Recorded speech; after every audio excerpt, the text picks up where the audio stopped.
Okay, we are live. Welcome, ladies and gentlemen. Welcome to a new series. We have already completed the first stage of this Assassin's Creed journey. We've played Assassin's Creed 1, where we heard about a part of the life of Altair ibn Lahad. We learnt about the betrayal of his mentor Al-Mualim, and we also learned about the Templar Order through the ages, as well as the Assassins and the Pieces of Eden. These objects of power that they both so crave. So that's where we're at, but we're moving on now to Assassin's Creed 2. Now,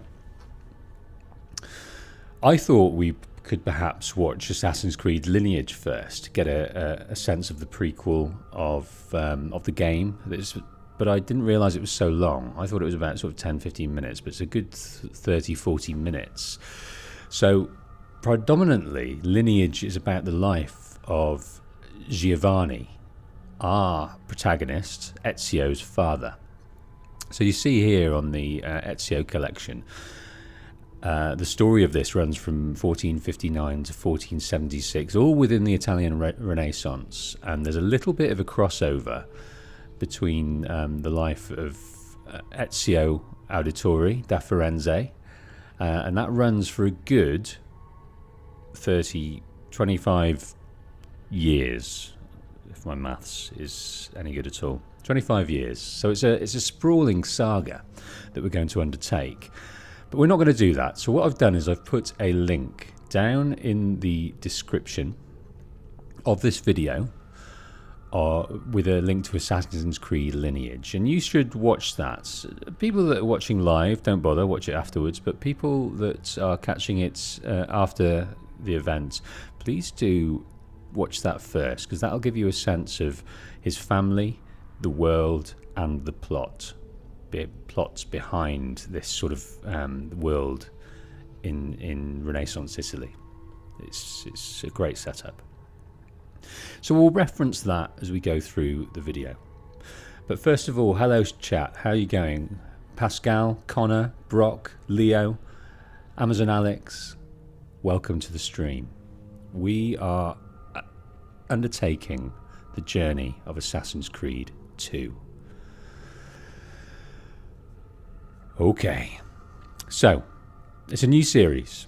So if you haven't seen any of my Let's Plays, playthroughs before, I am very focused on story, very focused on the lore, and I'm very focused on intricately turning over every aspect of that story as we go. So they are slow, they are deep, they are involved. So just to warn you. So, and I wanted to create sort of the best, most immersive experience of this game, like a companion to your playthrough of it. This will sort of echo, hopefully, the moments of shock and awe that you felt, but also highlight certain things that you missed. And because we're doing it live, the people in the know will highlight those areas as we go along. It happened in the last game. Thank you so much for everyone that helped with the story, the overall arcing themes, the game mechanics, everything to help me traverse this game in the most immersive way possible.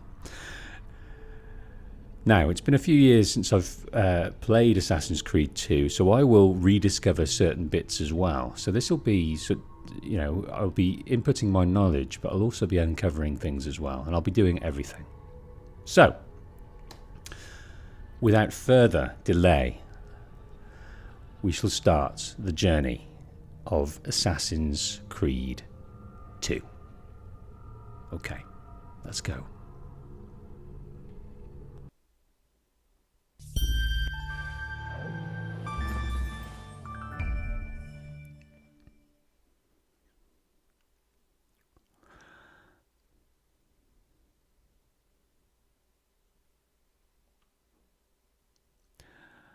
Inspired by historical events and characters, work of fiction, multicultural, various religious faiths and beliefs.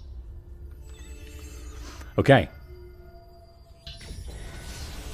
I've set up the audio as best I can. As always, let me know if this needs to be adjusted at any point. I want you to hear the the conversations of the cutscenes and the world very, very clearly. If that doesn't happen, do let me know at your earliest convenience. Okay. Story mode. Patient Wolf Games. A little recap here. My name is Desmond Miles. I'm a prisoner of war. A war I never knew existed. Waged by two groups I never thought were real. Templars and Assassins. The Animus showed me the truth. The things I've seen, the things I've been. 1,000 years of history flowing through my veins, brought to life by this machine. They're using it. Using me to search for something. Call it the Apple. It's an artifact. One of many so-called pieces of Eden. Templars collect them. It's how they stay in power. And if the Templars get their hands on another one, everything will change. They want to make us all their slaves. When they first brought me here, I was afraid of what would happen if I tried to fight back. Now? Now I'm afraid of what will happen if I don't. That's a great line, isn't it? But I can't do it alone. And maybe I don't have to. I met someone. Her name is Lucy. I think she's on my side. She's gone now. She's taken away by that bastard Warren Vidic and his Templar masters. I don't know what will happen to her, or what'll happen to me. All I know is I need to get out of here. And I need to do it soon. My name is Desmond Miles, and this is my story.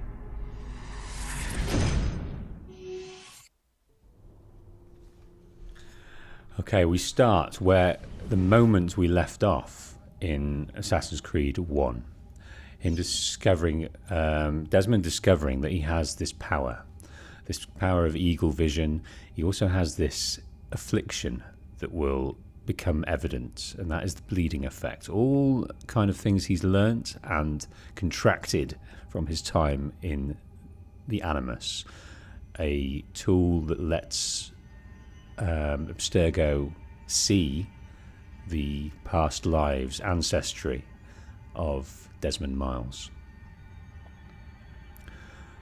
Okay.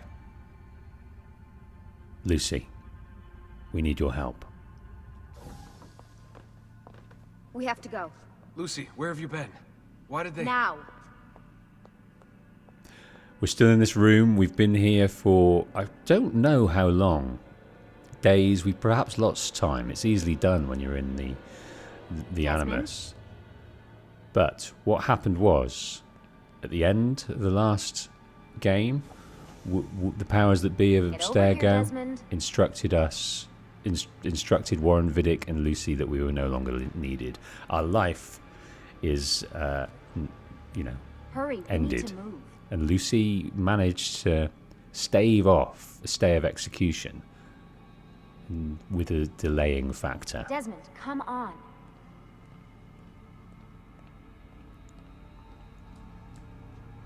Get in. What's with the blood? Are you okay? Look, we have maybe 10 minutes, maybe, before they figure out what I've done. If we're not out of here and on the road before then... Wait, we're leaving? Desmond, I promise I'll answer all of your questions later. But right now, I need you to just shut up and do what I say. So please, get in the Animus. All right. Okay, Hurry up, Desmond. We're running out of time. we need to go back in, dip back in for just a moment, so that Lucy can capture something, record something. Lie down.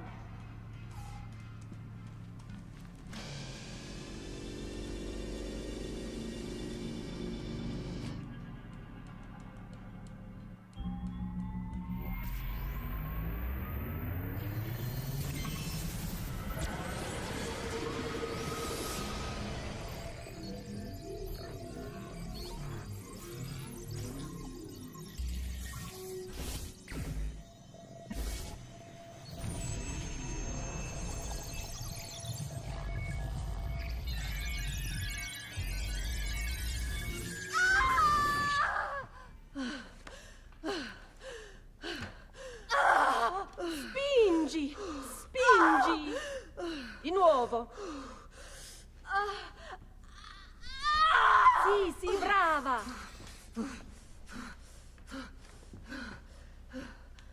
It is a boy.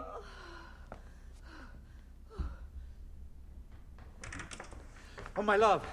Mi dispiace. I was at the bank when they told me. Did I miss it? Am I too late? Give him here. Giovanni. Shh, my love. It will be all right. Tu sei un auditore. Sei un combattente. Perciò, combatti. Giovanni is so sure that this child is going to breathe and cry, but everyone around is scared. Scared because there is no noise coming from him, but Giovanni believes in his son. And what we're going to do here is move on the diamond of the key of the buttons on the joypad. Each one relates to body parts. Left and right relate to the arms. The bottom button to the legs, the top button to the head. So we have to move the legs now. Move our empty hand on the right, on his left. Oh no, all of them. To move the arm hand. Oh, and to move the head. Here he comes. Listen to him. A fine set of lungs. And what shall we call him, my love? Ezio. Ezio Auditore da Firenze. He knows. Bowls in late and steals the name choice. What's a Renaissance father to do? Let's go. Yeah, well, I'm gonna need a second. There isn't time, Desmond. We have to leave. Okay, so Lucy's got something there. She's taken, recorded, copied over. We now have to follow her out. She's making our escape. This room is dead to us now. Come on, If we don't leave, we will be dead to it. So goodbye, room. Hey, what happened to your lab coat? And we get to see a glimpse of the corridors of this Really Abstergo getting out of building here, huh? in Rome. Abstergo's got some fucked up interior decorators. Stay close. Abstergo goons. You're not supposed to be up here! Open this door! I'm calling it in. We have a breach in the research wing. I repeat, there's been a breach in the research wing. This way. So we're in the... Requesting backup from all available security personnel. Subjects appear to be armed. Okay. So the security Desmond, over here. have put a APB out on us. We are in the research section of this wing. I always find it great how the Templar cross is exhibited in this sort of What are light you doing, Desmond? Follow me. display at the end of the corridor. I think that's pretty cool. I know Lucy. I know full well. We can go out to the terrace there. Come on, we need to keep moving. And it's sort of on the roof of this facility. But as the man said, we're in the research wing. Nice walls. Fancy. Boy, these... There they are! Don't let them get away! We missed out on a little bit of exposition there from Desmond. Oh. Holy shit! Desmond is impressed with her moves. Come on, Desmond, let's go. So we're not a fighter at the moment. We never have been, really. We, at 16, we escaped the what we thought to be the shackles of our parentage and the commune that they had Over there. here, Desmond. And we found, you know, a life as a barman. So we've not had this life as a fighter, as an assassin. Follow me. But with the bleeding effect in the Animus, we can learn, and he has been learning for the last few bit of time. I'm blanking on how long he's actually been there so far. Now, I don't know the plural, but that is multiple animi. Many animuses, Hey, over here. of which they're all empty at the moment, but they're well secured, and they are part of the research wing. Desmond, over here. We're certainly going to get in there. That's the elevator down from level 4. That's the conference room. That's probably one of the conference rooms that abuts our Over here, facility. What about the cameras? I rigged them to loop old footage. How do you think I managed to hide all your nighttime snooping from Abstergo? You're good. So I've been told. But they're on to us now. We need to hurry. Okay, Lucy is spotted with blood here because she's done some killings or incapacitatings. Careful.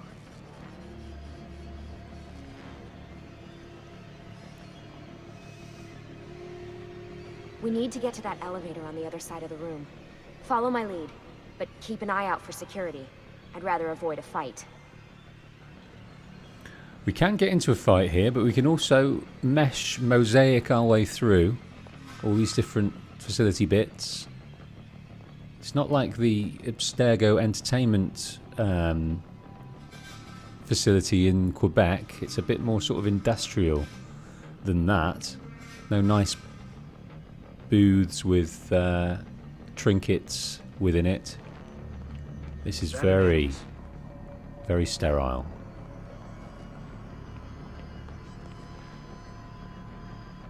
Wait. Stay with me. Okay. Swing and a miss.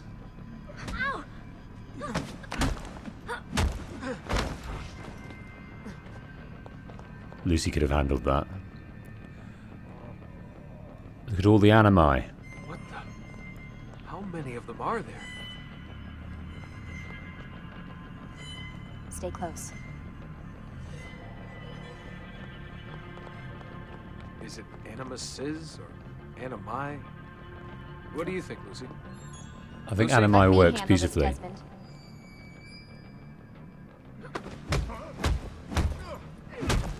She is nails. Absolute nails, and I love it.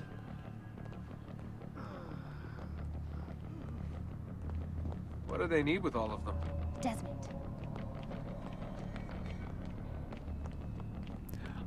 Yeah, I could do with a bit of exposition from you, Lucy, here, mentioning about certain things. We've got questions, quite clearly, but Lucy is far more intent on being focused on escape Fuck. rather than I thought this inquisitive card would minds. work. It must be on a separate system, and I don't have the code. Wait. Okay, thank you, Nikki. I'm going to turn up the touch. Let me know how it goes. So, we are going to help out here with some skills that Lucy does not have. Shit. Oh, come on. How did you do that? I don't know. Let's go. It's always something. What was that in the Animus? Subject 16? Ezio, Audi something? I think we've been wrong all along. That's why we need to get out of here. Vidic and the Templars, they're only part of the problem. What do you mean? I'll explain when we get there. Get where?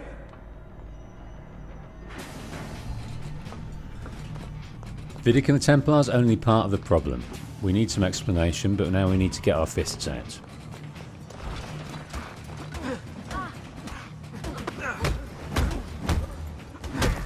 We're just swinging wildly.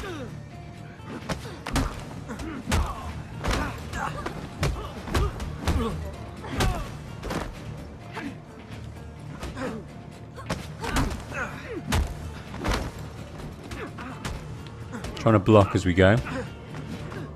I think Lucy is far more adept at this than we are.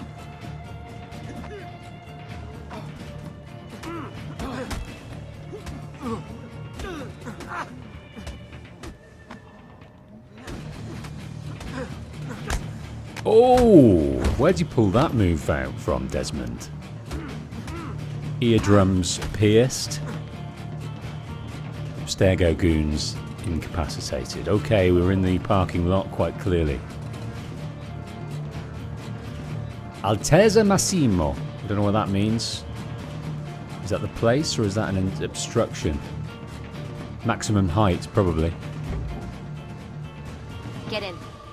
You're joking. It's for your own protection. Oh, man. We're almost there.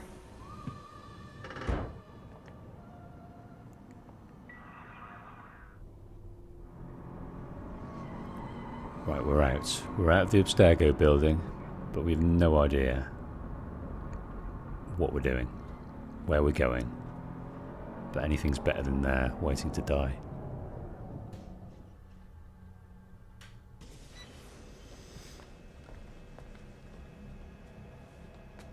Thanks for that. It was great. Being shoved in the trunk, bouncing around. Loved This it. way. So, gonna tell me what's going on now? There was a reason for the escape, Desmond.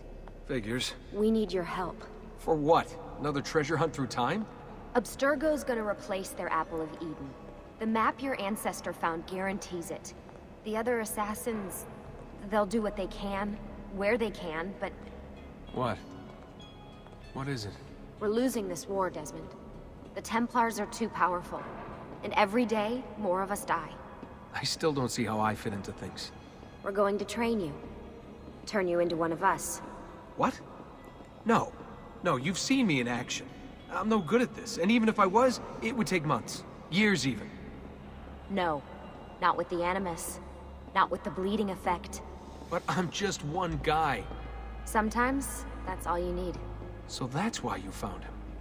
My ancestor. What was his name? Ezio? If you can follow in his footsteps, you'll learn everything he did, just like he did. Years of training, absorbed in a matter of days.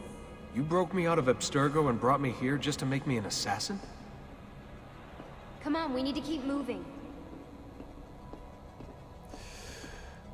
Clearly. So that's our role now. That's the object of this game. Is to use the life of Ezio. I'm sure we're going to discover some secrets over along the Look, way. there's more to it than that, but it'll have to wait. Trust me, okay? All right, I'm in.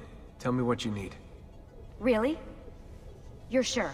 I thought you'd be happy about this. Sorry, I'm just a little surprised. I spent the whole ride over here figuring out how I was going to convince you to do this. Save it. After what those Templar bastards put me through, I'm ready, willing, and able. Thank you. There's a friendship and an affection been established between the two. But we are now not in the hands of the Templars. We are in the hands of the assassins. And we've been asked, not demanded, we've been asked to help them by training to become a competent assassin. As Lucy mentioned, the bleeding effect will help us do that. So it won't take years. It won't take months. It'll take days for Desmond to wire in the muscle memory and to fire the synapses enough so that he can perform, you know, various hidden blade skills. He can fight. He can parkour. All of these things he's going to learn so he can help the fight in modern day. In the modern day between the assassins and the Templars. And because we've been saved, because of our knowledge of who the assassins are, and the kind of our eyes have been opened to the threat that the Templars display, we're now back in. We rebelled against our parents for teaching us about the ways of the assassins and the perils of the Templars, and we rejected it, but now we are embracing it.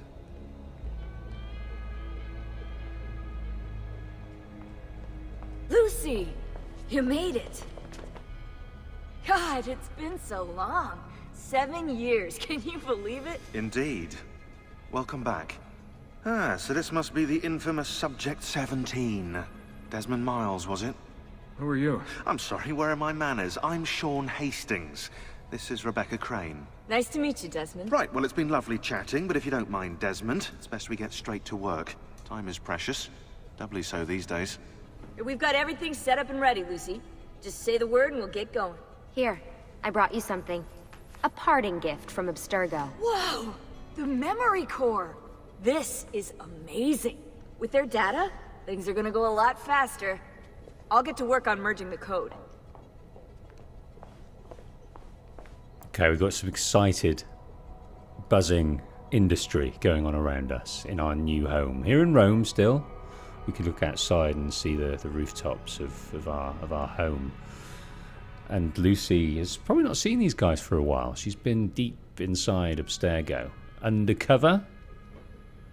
We'll get to certain revelations. Or they've already been alluded to in the chat, which is awesome. But we have Lucy Stillman. We have Rebecca Crane, who is the Animus Queen. We also have Mr. Sean Hastings over here, who is locked into everything historical. And he's going to help us and give us tidbits of database information and things like that. And I don't know whether you know this, and it's an irrational dislike, but, you know, I like Lucy.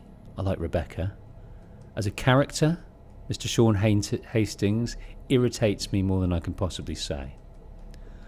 I really like Danny Wallace, and I think he played a great job of playing Sean Hastings, but I won't be able to mask my disdain for some of the things he says, some of the things he does, and his ridiculous sense of humour in the databases. I know that'll upset some of you. I know you have a fondness for Mr. Hastings, and there is a fondness that grows throughout the series with myself and Sean. But early on, it's going to be a rocky road. Okay, here we are. But hello, welcome everyone who's joined to the stream here. I'm seeing John. Thank you, Nikki, for joining us. Alex, Euclid, all the new names I'm seeing here. Yeah, so I will dip into the chat every now and then. I'm obviously focused in the story, and I will try my best. If I don't get to your comments, I'm so sorry. Super chats, memberships, I will always answer, and they have a byproduct of helping the channel out. So thank you in advance for those if you do dip into that. But yes, I will be dipping into the chat where and when I need it, and also in little breaks, but obviously not during important moments of the story. And okay, so here we are, a new endeavour for Desmond. Let's see if we can speak to some of the main players here before we dip into the Animus. He's got a notice board of all his connections that he's made and all his discoveries, and he's going to help Desmond through the eyes of Ezio to discover things that they need.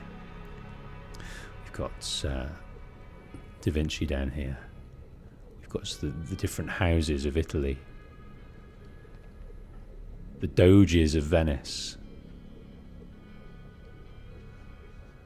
different plans and maps and all sorts of things. What's all this stuff for? This stuff, Desmond. Oh, this stuff is nothing special, really, this stuff. It's just the stuff that keeps our entire operation from falling apart, really. It requires a great deal of concentration to keep it all moving, so you'll forgive me if I don't have time to play meet and greet. Sean's in charge of maintaining our knowledge archives. It's like a digital library. He'll be riding shotgun with me while you're in the Animus. So if you come across anything of note, people, places, events, etc., he'll create database entries you can consult for additional information. Yeah, it's not just databases, though. I also provide tactical support for the other assassins. You know, Desmond, the ones who are out there, actually doing stuff, risking their lives, little things like that. Yeah, it's his condescension, I think. I think it taps into something in my psyche, whereby either I'm a bit condescending to people, maybe I do a bit of mansplaining every now and then, or I feel I don't like being talked down to. One of them, there's an ego thing there. It's a me thing. It's not a Sean thing. Hello, Desmond. Go away. I really want to... I really want to hit him upside his head. Please, mate, bother someone else, okay? I've got stuff to do. What part of I am busy don't you understand? Is it the I bit? That refers to me. Is it the am bit? That's like a doing thing. Is it that I'm busy? I'm busy. Lucy, what's wrong with this guy? I think he's stalking me. Hello, Desmond. Go away. I think we're going to start repeating now and... Please, mate, bother someone else, okay? I've got stuff to do. There's more original lines coming. They're all in the same vein. What part of I am busy there we don't go. you understand? Is it the I bit? That refers to me. Is it the am bit? That's like a doing thing. Is it that I'm busy? I'm busy. Busy. I understand now. I understand. He's got some good buns though, hasn't he, old Sean? You've got to say that for him. Great buns. Okay, there's a little mezzanine up here where we can have a sit down, a breakout room with an absolutely gorgeous expanse of televisual entertainment here, with a sound bar to end all sound bars.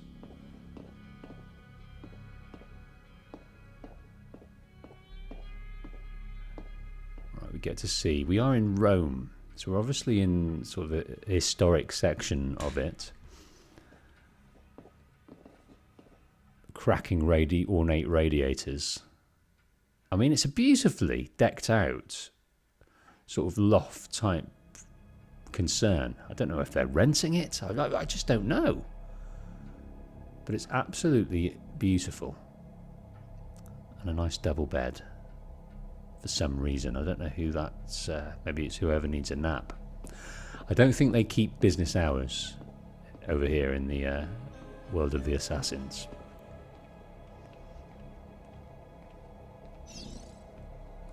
Hey, listen. I just wanted to say thank you. And that I'm sorry. Sorry?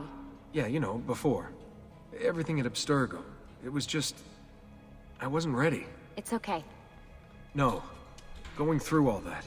Knowing that the Templars still exist, what they're planning. What's done is done, Desmond. You're here now, and that's what matters.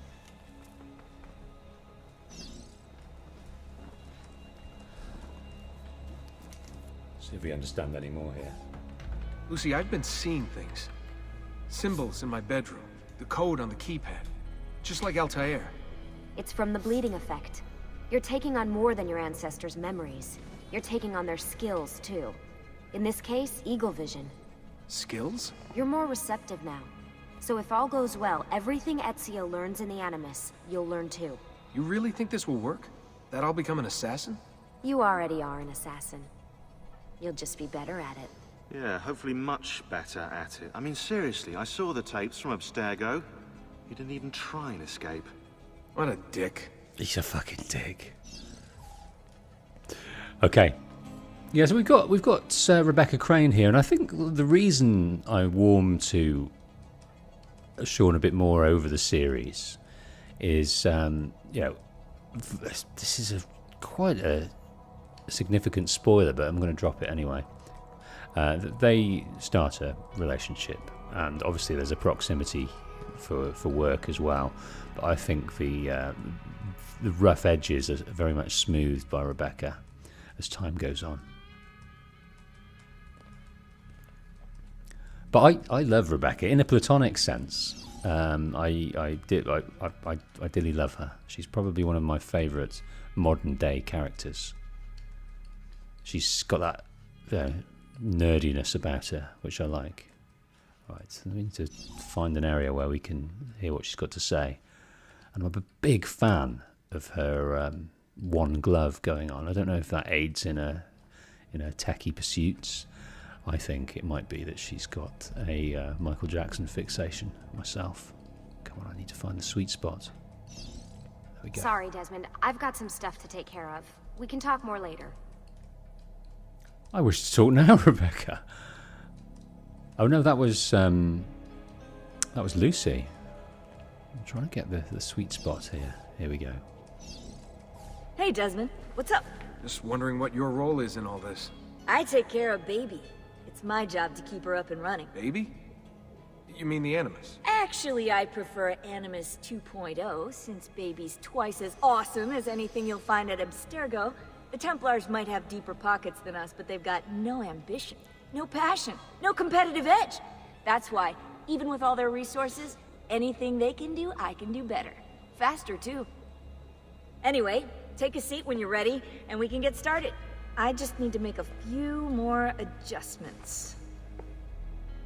She's just the right side of arrogant, isn't she? And she's got a confidence and a passion, and all of that makes me like her. Like her a lot. I like Lucy as well, but that affection is betrayed. Okay. Let's see if there's anything else we can do. Can we check emails? Nope. Is there anything else to look at? There's a beautiful display of books over in the corner here with various trinkets. Lots of leather-bound books, all related to the research of your man over here. I can't even say his name. Okay, how's the audio, folks? Is the NPC conversations coming through okay? Hopefully I'm not overwhelmed. I can also, what I can do is drop the music a little bit. Oh, it's down at 6 at the moment, so the voice volume's right up. So let's keep it at that at the moment. Okay. Over the next few days, Desmond is going to learn a lot, and we're going to learn a lot, and we're going to experience the life of one of his ancestors he didn't know about till just a few moments ago. So let's enter the Animus 2.0 and experience the life of Ezio Auditore da Firenze. So how does this work? Of course. Deep breath. Ah! Oh, what are you, a tiny child? Sean! Well... Here we go.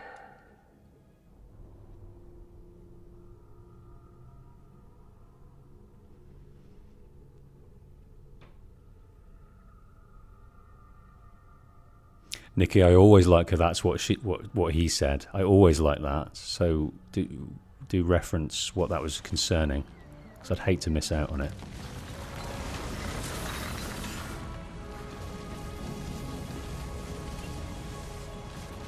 If there's an innuendo to be had, I'll have it. And this is Florence in 1476.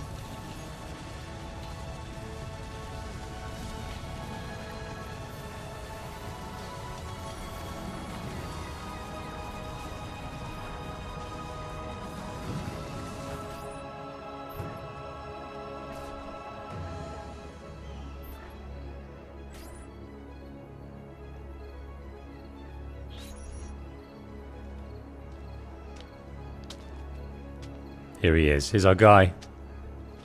Insieme per la vittoria! Insieme! Insieme!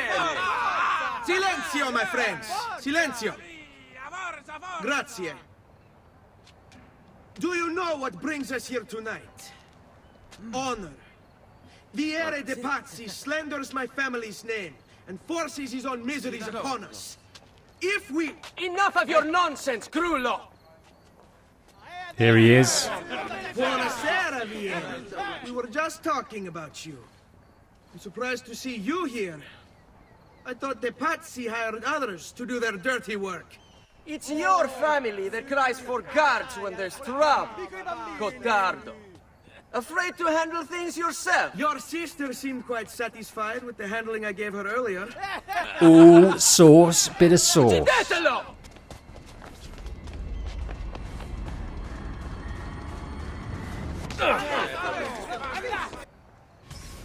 Okay, boys will be boys, and he's got his boys at his back. Old Ezio, he's the cock of the town.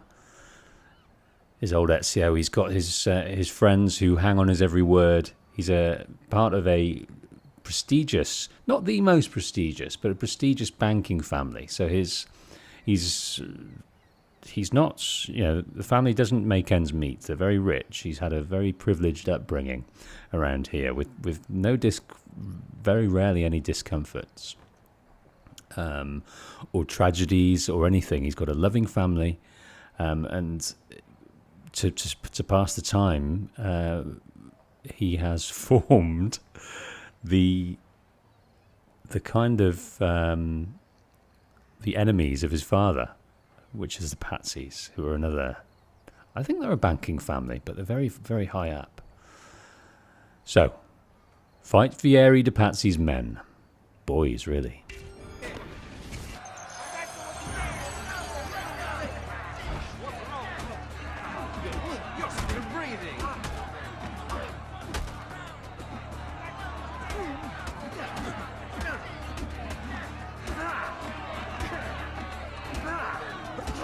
Just roundhouses.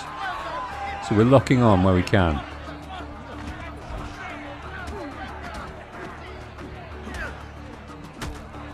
Oh, he just needed finishing off. This guy has not been touched really. We can strafe round and get away from the block. Hey! Behind you! Federico! What are you doing here? I wanted to see if baby brother had finally learned how to fight. Oh. And? You have style. But endurance is what counts. Let's see how many of them you can ruin before they get the best of you. Okay. There's more to be had. Grab an enemy you're locked onto.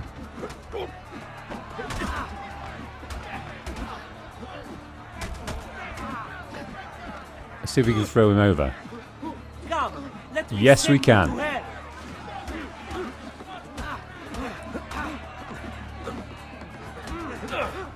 Strafe round this guy.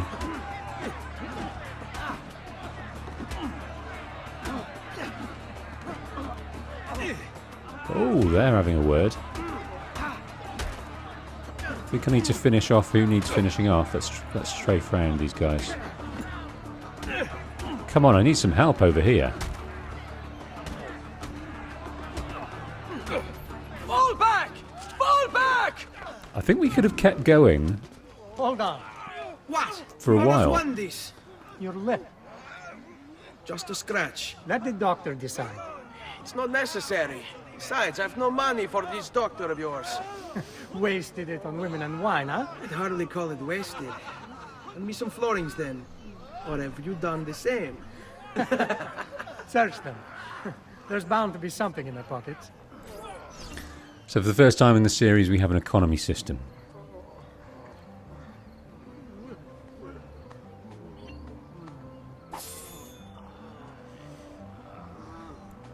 And let's get some Pazzi florins.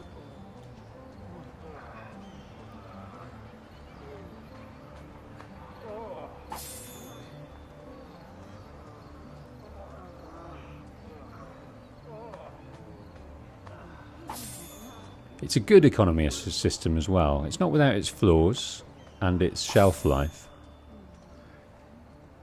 And you can't buy a huge amount of stuff, but it's in the right direction.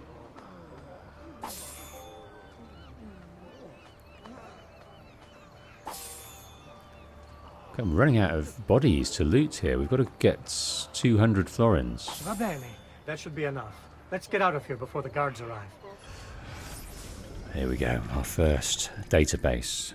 Plenty of nice things to read about, plenty of interesting things with a little bit of a Sean injection of bullshit.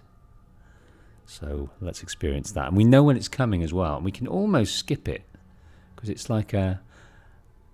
And we'll read a few. We'll definitely read all the databases, but we'll try our best to not be infected with Sean. Hastings disease, I like to call it. Federico Auditore, date of birth 1456, profession is student and noble. Ezio's older brother and the eldest Auditore. Federico entered the Medici Bank as a clerk when he was 19. However, the bank logs indicate he mostly dicked around rather than actually working. One entry goes into detail. On September 17th, 1475, a bag of gold florins went missing. After panic struck the bank, the elder Auditore approached Francesco Sassetti and with a smile revealed the location of the bag, which has been hidden on the rooftop. If he weren't the son of Giovanni Auditore, I'd speak to Lorenzo de Medici and have him put in the stocks. Oh, this is quite tame. Unsurprisingly, Federico was removed from the bank's payroll shortly after his 20th birthday. Quite tame there.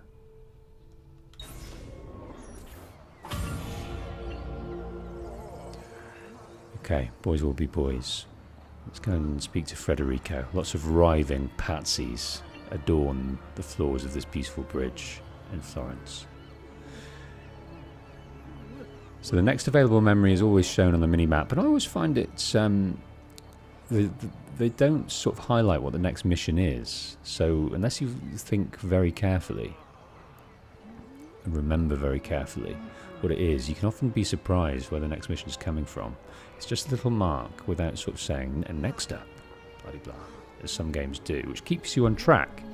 So I was often very confused when first playing. Nikki's telling me about which one she was innuendoing. I just have to find that sweet spot. That's what he said. Okay, and he is a good-looking guy, Nicky. He definitely is a good-looking guy. The best-looking assassin? I would say so. I mean, my proclivities don't extend that way, but even I would say he's the better looking of most of them, including the ladies.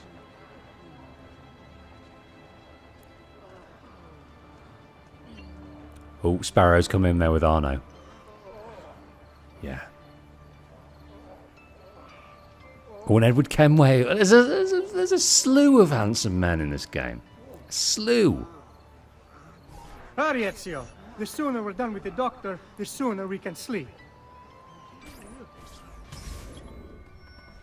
You should see the other guy. Follow Federico to the doctors. We get to learn about this protruding mask that they wear.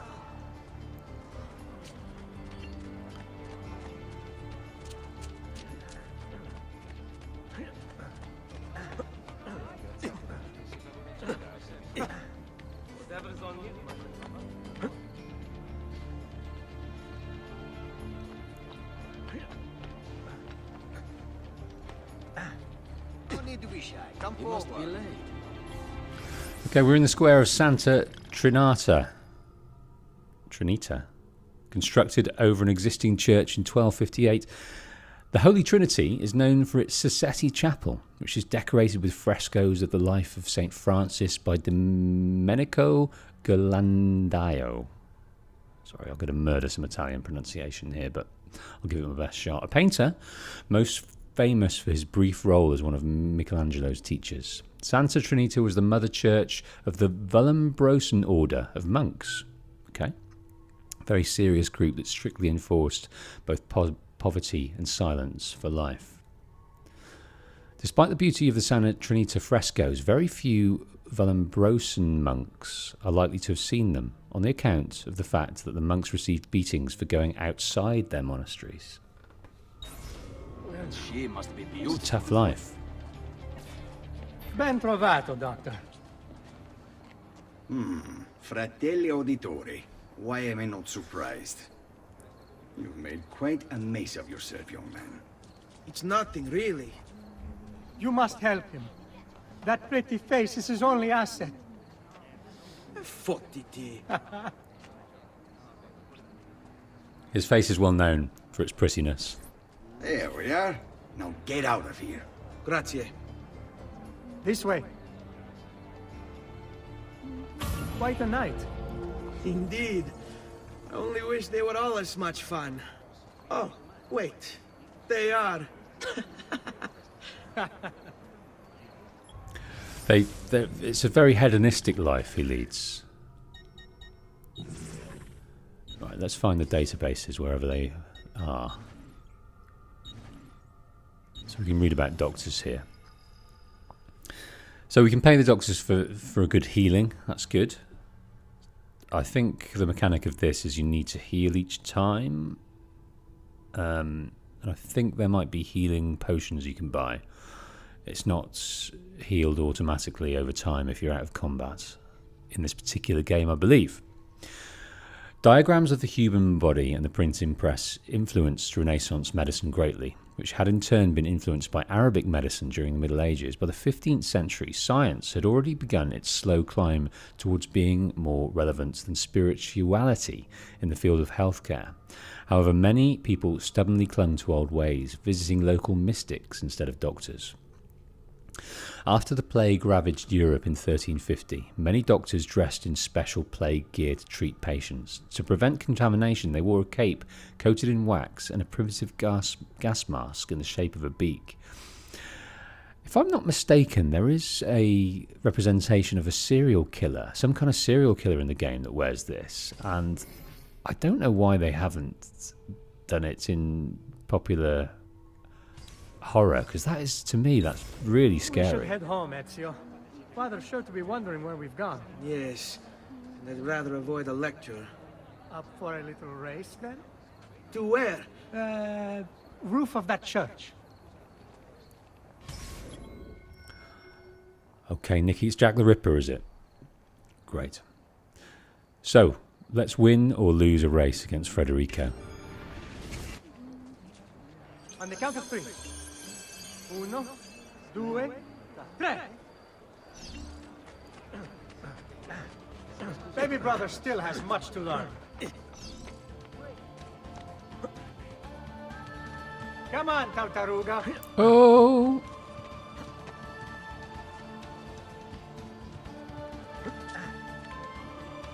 Definitely going to lose it.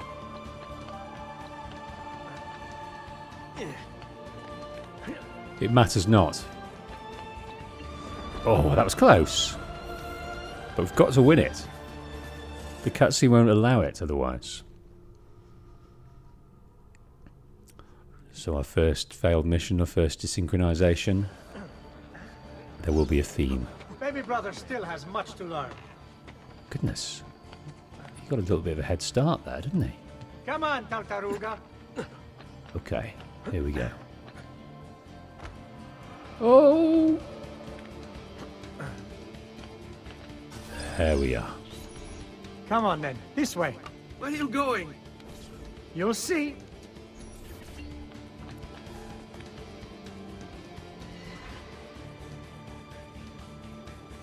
Do you think I need to turn the music up a little bit? Are we missing out on this gorgeous soundtrack by it being down so much?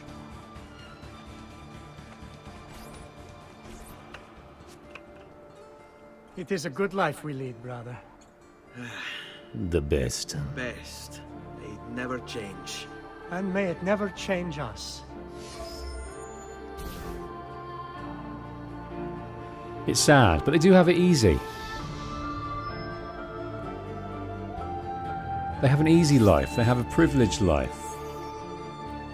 They have an obligation, perhaps, to go into the banking family. All right. Enough of that. We really should head home. Let's go. Wait. To follow in the father's footsteps. Ezio, let Christina sleep. There will be time enough for that. Later. Okay, we have a love interest in this early part of our life. I think he's about 17 at the moment, is old Ezio, maybe a bit younger. So he doesn't know about his father's secret allegiance. He's a banker, openly, but in secret he wears the robes of an assassin and performs missions for them, and that's something we don't know. But it's interestingly, in Lineage, there is an aspersion that Ezio actually kind of intuits that there's something going on in the film, in the prequel short movie of Lineage.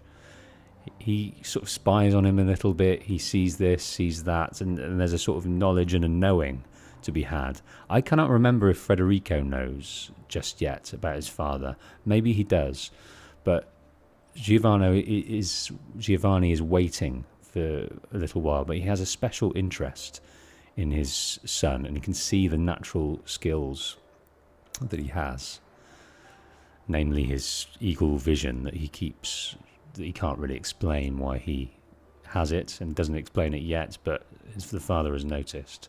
But in the game, Ezio is represented as being completely clueless about his father, so there's a little bit of a change there.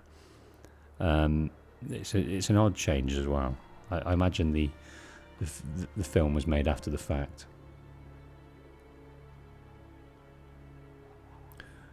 Okay, pay a surprise visit to the beautiful Christina Vespucci. In a moment, we're going to engage in our first synchronization and our first... no, general. Let's turn the music up a little bit.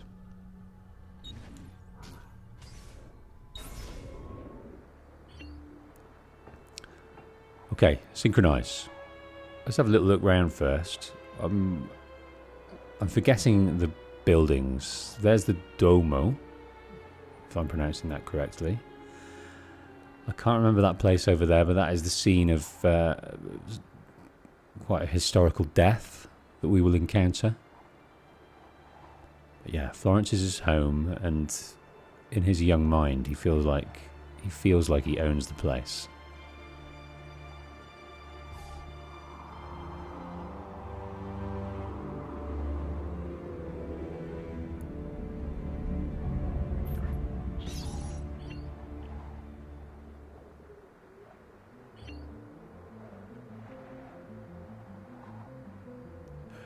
Okay, leap of faith. I'm just looking at the concurrent viewers here, and we've tipped 40, which is fantastic. It's sort of nearly double the amount of the Assassin's Creed game.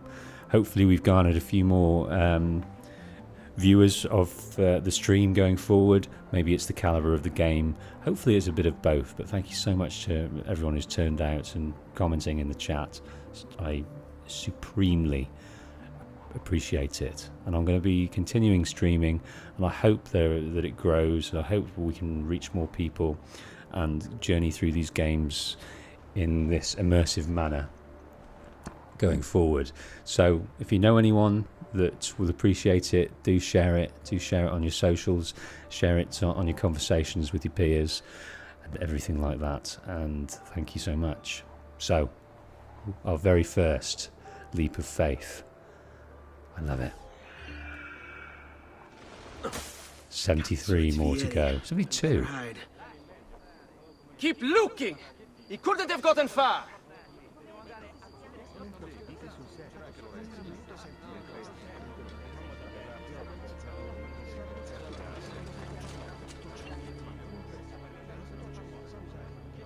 Okay, social status icons. Identify the level of danger and position of enemies.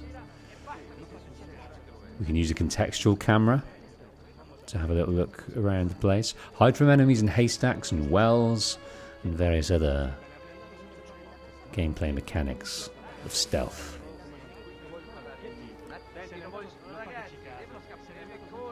Okay, let's hit the ground here.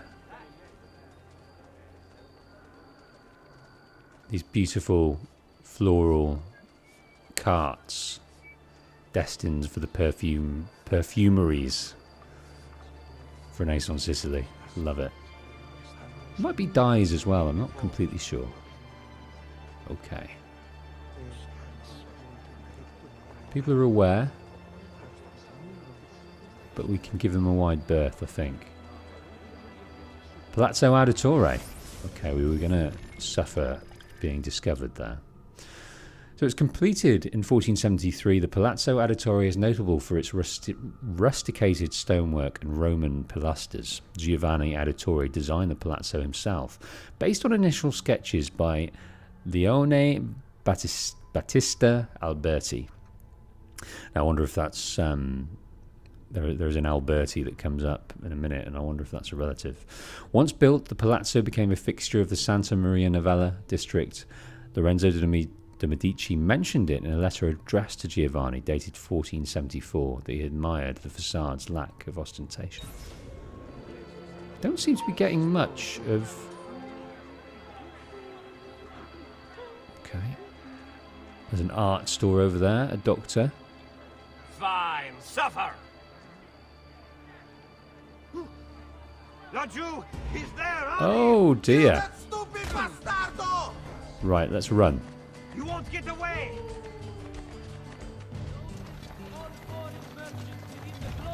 We've been discovered. Move! Da parte ora! in its wisdom has elected to raise a my experience garnish you in the finest style available. Let's escape line of sight. I've got my eye. Oh. I've got my eye on this.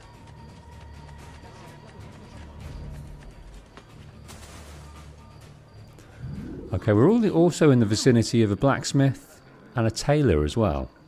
So there's obviously places to buy things. Right, let's get some elevation.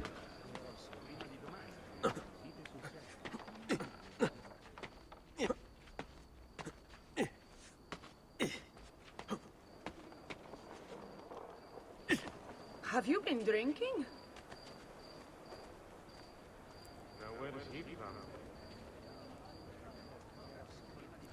Visiting Cristina Vespucci. Casa di Vespucci. Built by distant great uncle of the famous Amerigo Vespucci. Now, is Amerigo Vespucci, is he one of the first discoverers of America?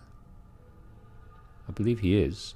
The relatively unpresumptuous Vespucci residence is notable for displaying the first painted facade in Florence.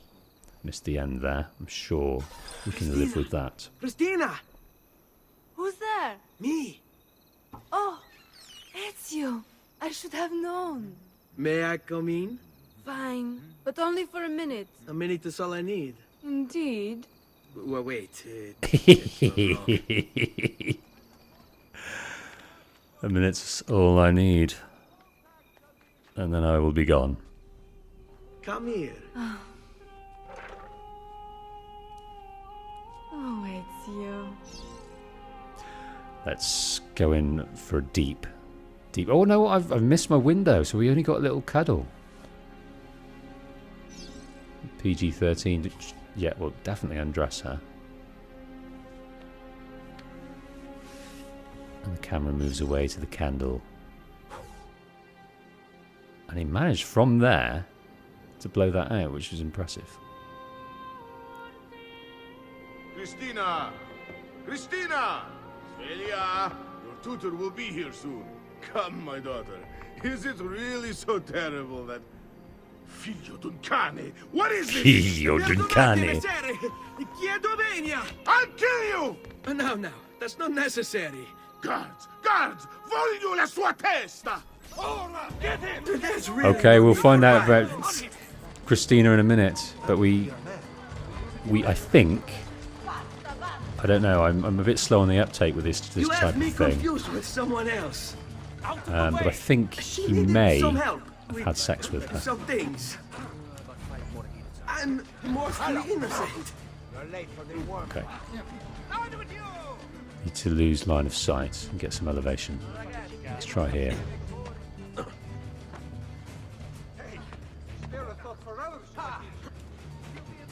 Remembering the side eject and the back eject, it helps us here. Again, not explained fully.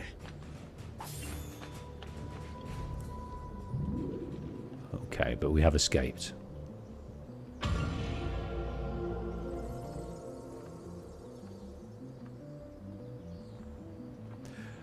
Nikki mentions we get a juicier scene in the next game. Yes, we do. It's a that much more explicit.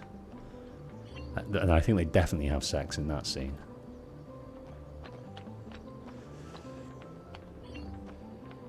There are moments throughout Ezio's interactions with women where I think if it was made 10 years later, Ezio might have been cancelled. There are moments. Some of his conversations, some of his comments are a little bit rapey.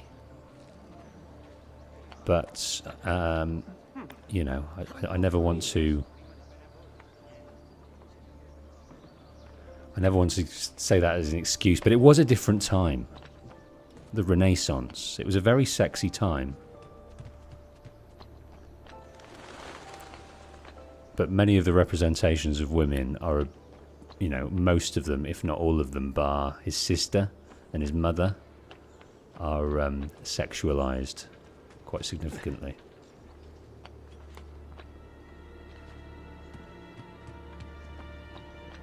So for your young boy playing it in when it came out, you know, that was perfectly fine.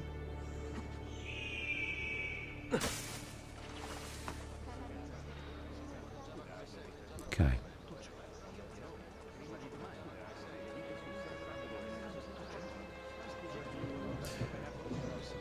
So we're heading back home. We also missed out on a little bit of a database here, so let's catch up on that. Ah, Christina. She's a student and a noble. I think she might be significantly... Hang on. No, same age. Exactly the same age as Ezio.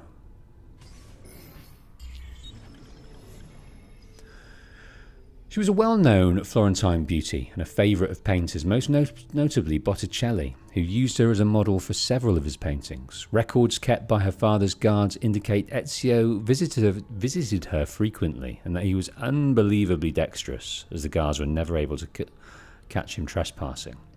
In addition to her looks, Christina also seems to have been somewhat responsible for jump-starting the career of her cousin, the namesake of a rather famous landmass. At a dinner party, attended by Christina and among other illustrious guests, Lorenzo de' Medici, she was reputed to have been in conversation with Lorenzo and Manfredo Soderini about her cousin's brilliance as a sailor. Well, apparently, they exaggerated his importance slightly to impress Lorenzo, and Lorenzo, charmed by her beauty, agreed to hire him. Try Amerigo out. I bet after several years you'll name your shipping company after him, she is reported to have joked. Biggest understatement of the century. So, named a landmass after him. A significant landmass.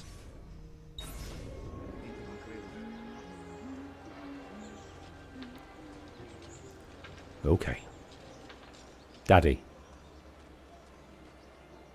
I imagine we've got a huge amount of respect for Giovanni. Hardworking, but there's a secretiveness to him that perhaps alienates their relationship. Not sure. Not sure. So he was one of the pivotal figures in the 15th century Florentine banking, in charge of overseeing the Medici Bank branches across Italy. So he's a sort of an underling of the Medicis.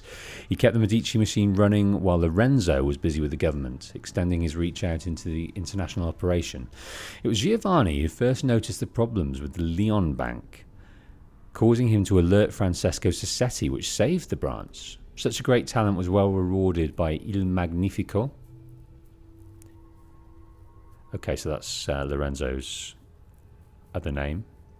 Monica. Giovanni developed a close friendship with Lorenzo, becoming one of his closest advisors. Successful negotiations to secure the Pope's support of the Medici Bank in 1471 were carried out by Giovanni. And relieved and grateful, Lorenzo paid for that palazzo as a gift. Okay.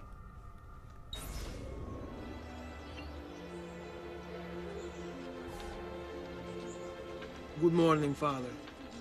Come with me. Is something wrong? Do you think me blind and deaf, son? I know all about your fight with Vieri di Pazzi last night. And then this little visit to Christina. Your behavior is unacceptable. It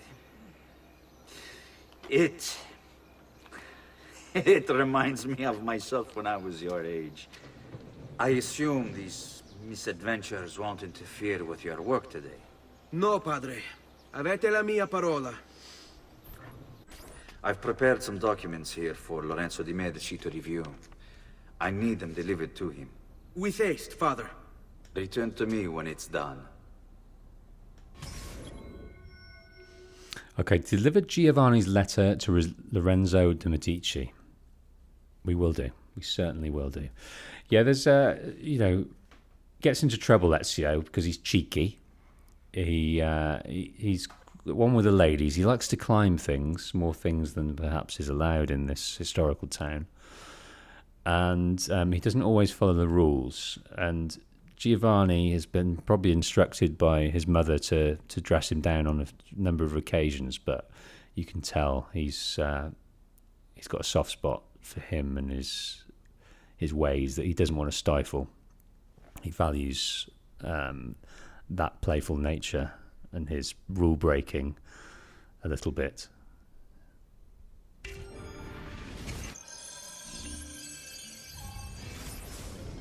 Al magnifico Lorenzo di Medici, mio protettore e amico. I have done as requested and completed my investigation into the Milano incident. I can confirm for you that it extends far beyond dissatisfaction with Duca Galeazzo Sforza's rule.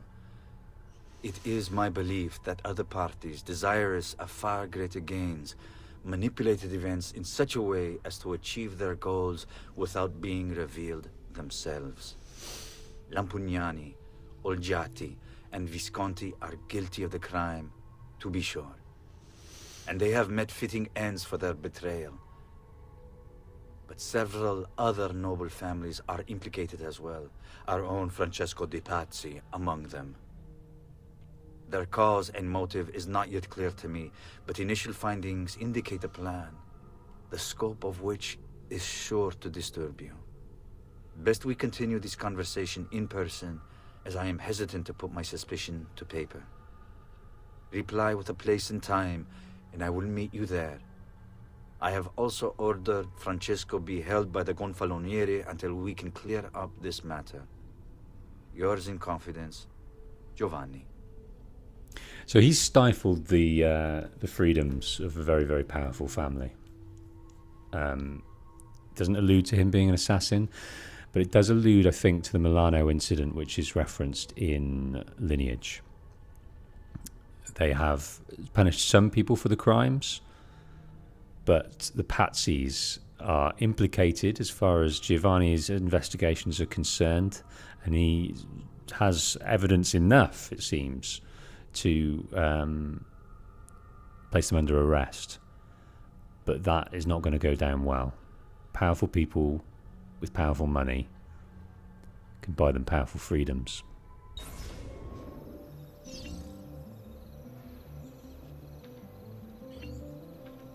Okay, press to access the Animus database, which we've been doing. We've read all about these different things. We've not read about Firenze. Founded by Julius Caesar in 59 BC, Florentia, as it was called by the Romans, quickly became a centre of commerce. After the sacking of Rome in the 5th century, the Ostrogoths took over. Under their rule, the city was constantly under attack from the Byzantines, who sent the population level below 1,000. The Lombards came to power in the 6th, ending the assaults. Grew to 80,000 in the 14th, and the wool industry was prevalent. In 1378, a major revolt of the lower class led to the wool combers rising up and seizing the government of the city. So that democracy lasted less than 2 months before the upper classes seized control once more. But the revolt so terrified the rich that a century later it was still discussed in hushed tones, much as the 60s hippie movement is today. The Albizzi family became the de facto rulers of the revolt, worried about the rise of the Medici family, who were newly rich bankers rapidly gaining influence in Florence. Masso and Rinaldo Albizzi imprisoned Cosimo de' Medici and exiled him in 1433. So that's about 40 years before this point, 43 years. But Cosimo gained influence behind the scenes and rose to power in 34, exiling the entire Albizzi family except for Luca, who had been loyal to Cosimo. Luca Albizzi joined the Signoria, the ruling body of Florence, as a gonfaloniere, succeeding Cosimo's old friend Ilario Auditore in 42. Under the Medici family, which built impressive public buildings and supported such luminaries as Michelangelo, Leonardo and Botticelli, the Renaissance began with Florence securely at its centre.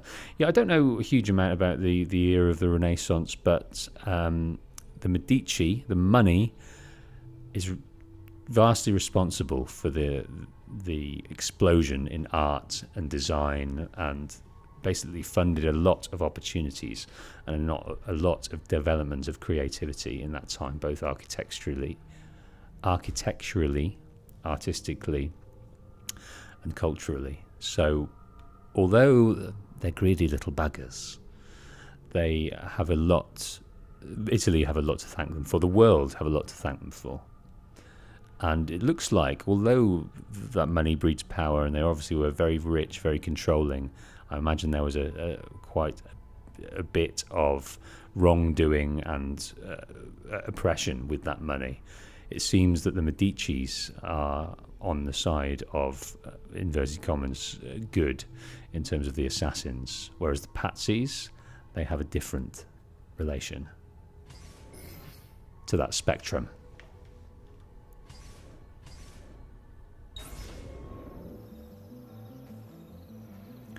Okay.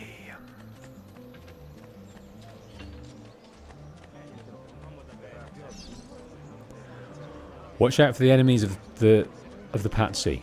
We certainly will. We're delivering our letter, or father's letter, reporting to his friend Lorenzo.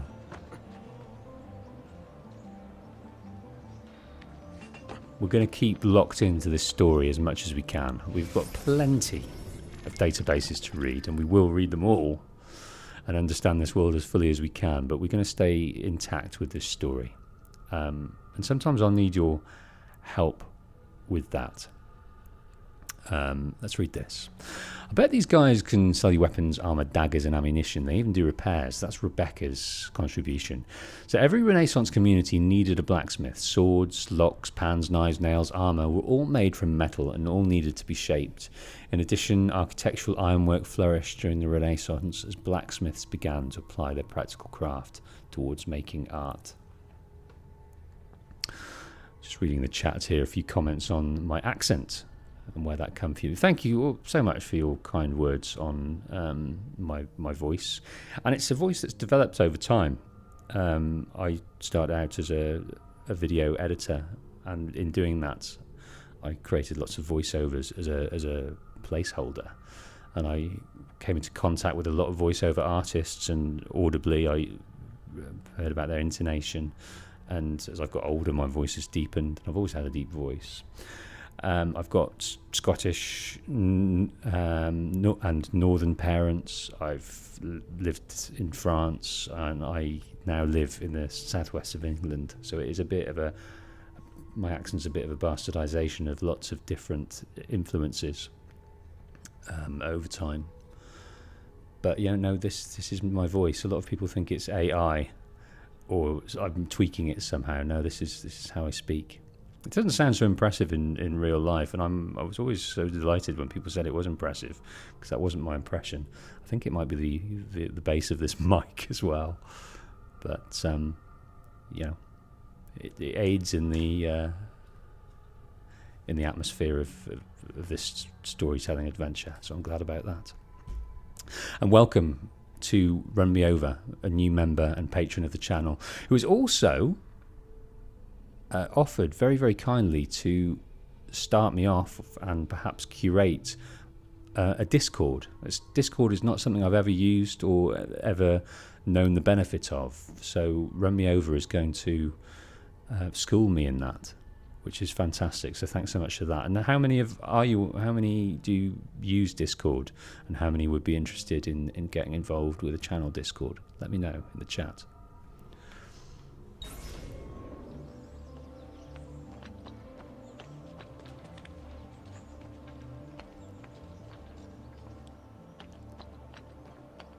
We're not taking the streets strewn with Pazzi. We're taking the rooftops.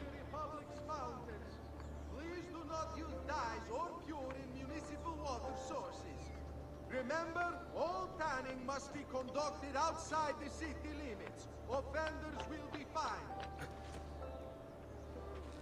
So it's interesting seeing the tidbits from the Herald. So we'll listen to that at some stage when we hear them.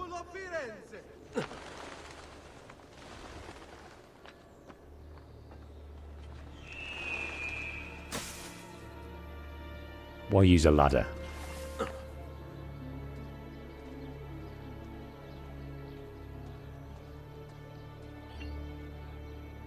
Ah, Ezio, ben trovato. How are you?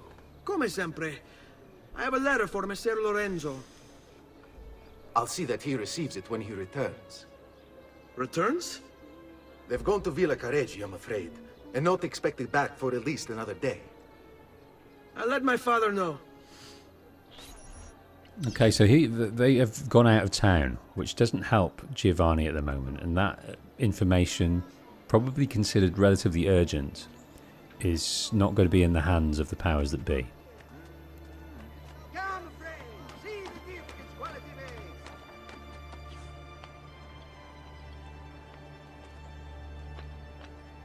Once this place opens up, we'll enjoy some viewpoints, discover some areas, but at the moment it's corralling us. We should corral ourselves to this part of the story,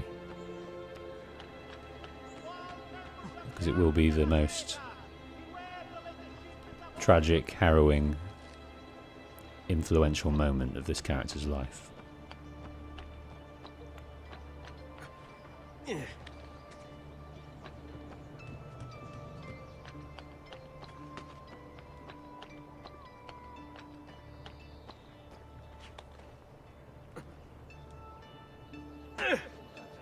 Well, he didn't die. Keep up the good work. Bischero. Bischero. You worry too much, Giovanni. Francesco di Pazzi is in prison. The threat is ended. Francesco di Pazzi, that's Alberto Umberti, I think is his name. He is a friend of the Auditores, he's a friend of the Medicis, and a confidant of Giovanni. Whenever there is a glinting chest, we must grab it first. And we are establishing a nice hoard of florins.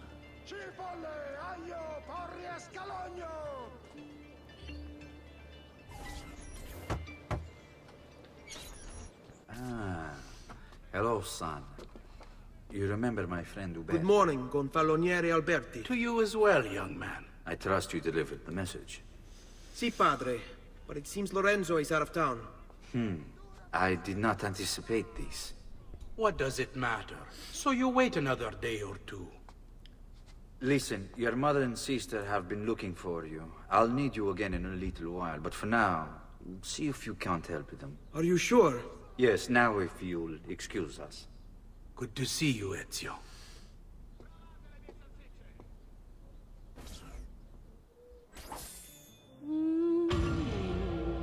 Now I'm trying to wonder what the gentleman we handed the letter over to, and it's just occurred to me. Is he on Lorenzo's staff, or was that guy put there to take the letter and divert it away from Lorenzo's hands altogether? I can't remember.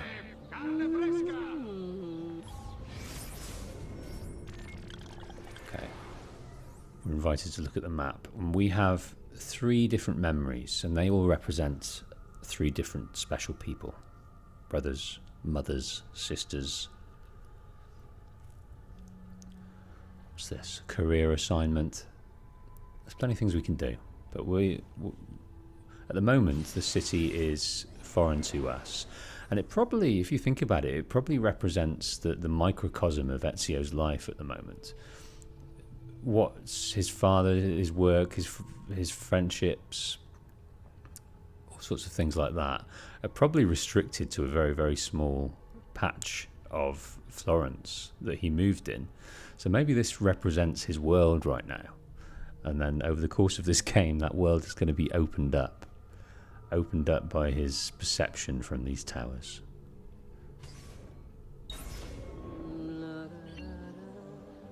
Use the map to locate objectives and side quests. You can also set your own GPS marker in the Animus desktop's map folder. Yeah, I'm playing on the PlayStation. I've just been reading about the value of playing this on Xbox X, but it's not something I own on there, so I'm afraid it's just 30 frames. But frames aren't things I notice too much. A lot of people do. So, Claudia, Mum, can't remember her name, it'll come to me, and brother. Let's start with Mum. Maria, of course. Let's read about her. So 1432, so she had us when she was 22. Is that right? Yes. Something like that, 24. She's a writer and noble. I grow tired of these walls that surround me and am bored with safety. Now is the time to make a decision. I will go out there and see what my life may truly be. Maria wrote these words when she was 16, a week before she met Giovanni. Born into the powerful banking family, the Mozzi, Maria is one of the most famous historical sources of the time period due to her multi-volume diary, which has been translated by several notable scholars and is on display in the Uffizi Gallery in Florence. With funding from her parents, Maria opened up a bakery in the courtyard of her family palazzo, which she transformed into an artistic gathering place. It was there that she met a man with such conviction I found myself rooted to the spot, unable to look anywhere else. That man was Giovanni Auditore. Maria and Giovanni were married in 1450. Maria's diary entries continue for the next few decades, describing her patronage of several up-and-coming artists and her trials as a mother, at which point she abruptly abandons her writing to the disappointment of historians everywhere.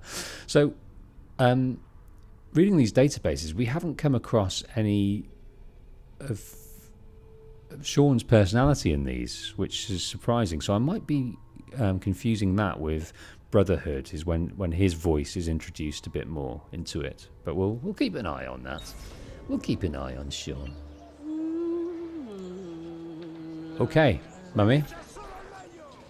Buongiorno, Ezio. Buongiorno a voi, madre. Come state? Sto bene. And you? Still recovering from last night? I have no idea what you're talking about. Of course not. Anyway, I have an errand to run. I'd like you to join me. Con piacere. Come, it's not far from here. She's mildly exasperated by Ezio's ways and personality at times, but that was a wry smile of kind of boys will be boys, slightly proud that her son is a ladies' man, maybe. And we're going to meet someone who's integral to Ezio's life right now.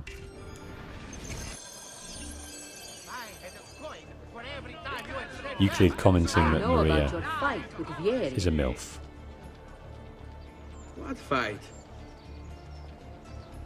Per piacere. Let's not play this game. He spoke ill of us. I could not allow him to continue. I'm sure he's having a hard time dealing with the accusations against his father. Francesco di Pazzi is many things, and none of them good. But even I never suspected he'd be capable of murder. What will happen to him? I imagine there will be a trial. Will father speak at it? He'll have to. He's the one with the evidence. Still, I wish there was another way. You've nothing to fear. Everyone wants justice done. It is an unfortunate state of affairs, but it will pass. Okay, Maria has a health concern here, so we've got to watch out. I can't remember if we are affected in that way in this particular mission. Bottega di Leonardo a Firenze. So he opened his own studio, Leonardo did, after completing his apprenticeship to Verrocchio, one of the most successful Florentine artists of the day. Between 76 and 81, Leonardo probably continued to collaborate with Verrocchio, although no one is quite sure what he was working on. In 81, he was given his first commission by the monks of San Donato of Scopeto to paint the Adoration of the Magi. In true Da Vinci style, he began the painting but never finished it. I have read a Leonardo biography, which was fascinating. I never remember the contents of it ever, but yeah, that's one of the stock comments about his life, that he started so much. He got these invested in these passions to learn, to embark on these projects, and it was all about learning new techniques and new skills, and it was less about the final outcome of it. It didn't concern him as much as the process.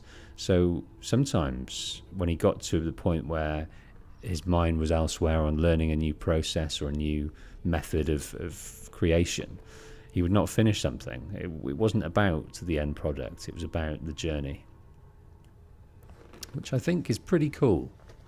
But we missed out on a lot of amazing art because of it. Here we are.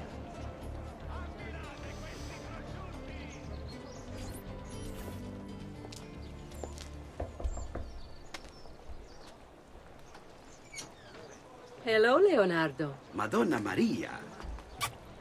This is my son, Ezio. Molto onorato. L'onore è mio. Let me go and fetch the paintings. I'll be right back.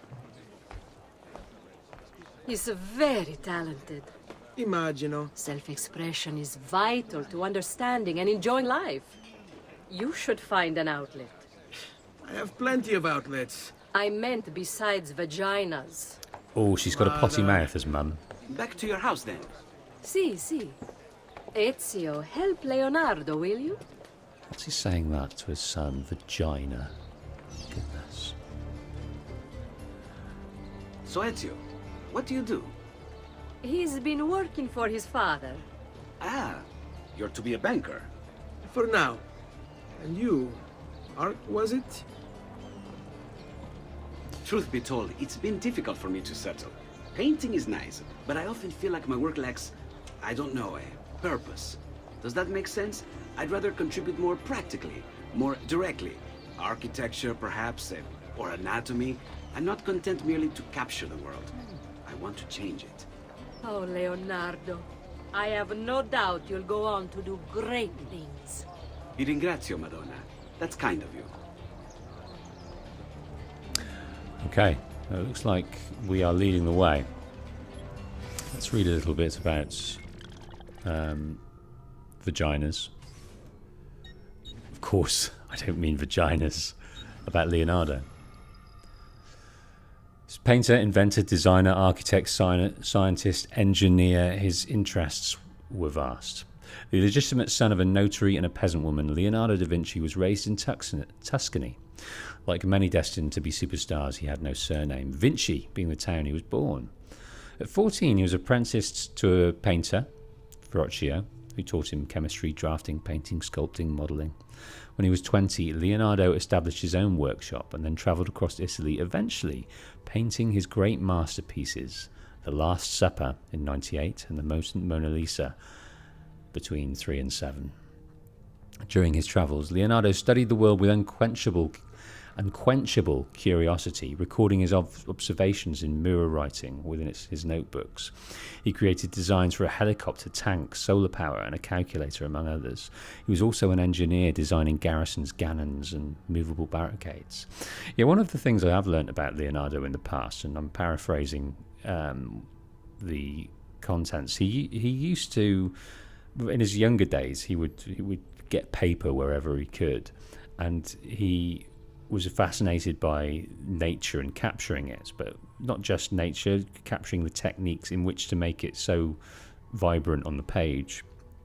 And he would take a flower, the same flower, and he'd paint it over and over and over and over again, not just concerned with the process.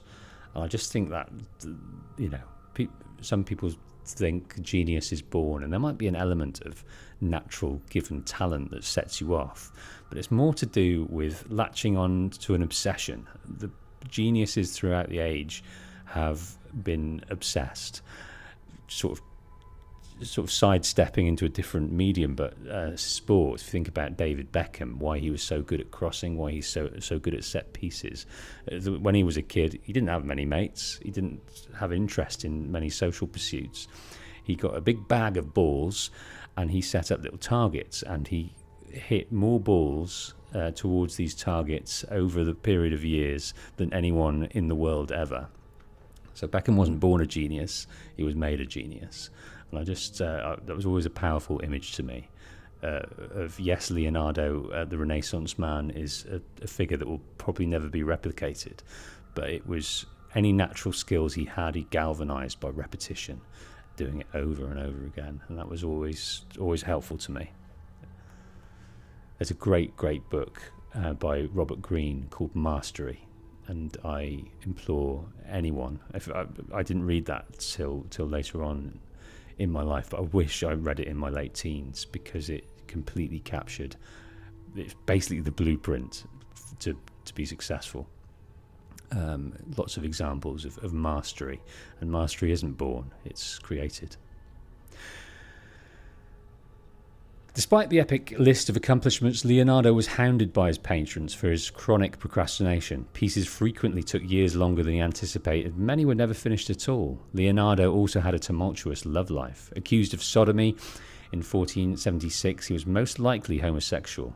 Salai, his assistant, was accused of stealing and spending too much money on clothes, but was probably Leonardo's lover. Leonardo painted several pictures of Salai, including the famous St. John the Baptist, and left the Mona Lisa to him when he died in 1519.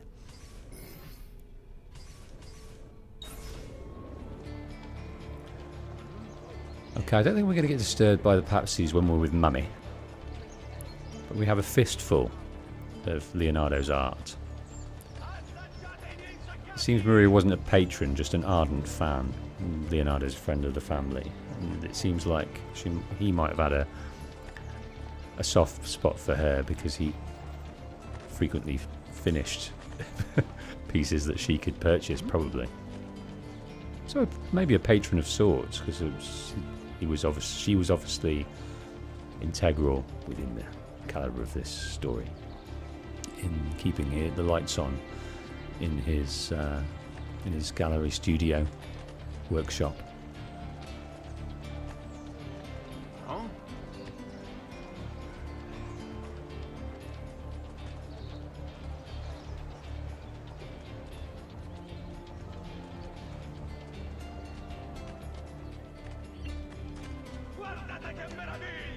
There's your art, Mum. Thank you for your help, son.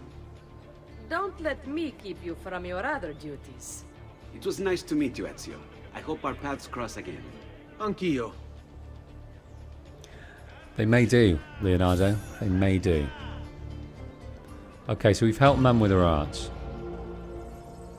Now Claudia.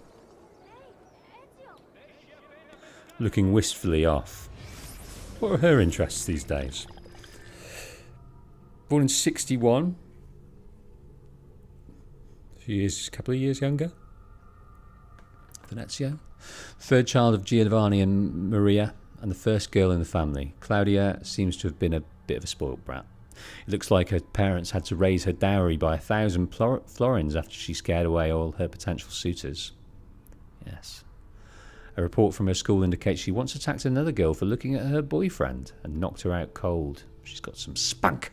On the plus side, she's Ezio's sister, so you should be safe.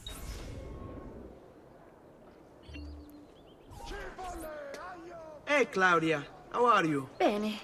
You shouldn't keep things from me. It's Duccio. What of him? I think he's been unfaithful. Who told you this? The other girls. I thought they were my friends. Harpies. You're better off without them. I loved him. No, Claudia. You only thought you did. He should suffer for what he's done. Wait here. I'll go have a word with him.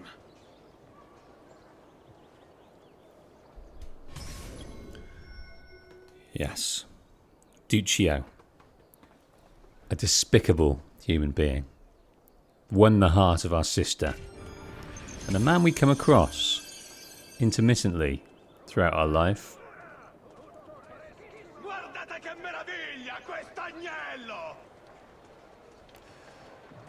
Okay, I don't know if we need to avoid the Pazzi now. But we've got... I've always struck how vibrant this is. There's lots of different body types, lots of different sort of different types of costume, and the colours. It was a step up, a significant step up in only 2 years. I think it's 2 years. Yeah, it's 2 years from AC1. It's a trick. He's as honest as a snake in an apple tree.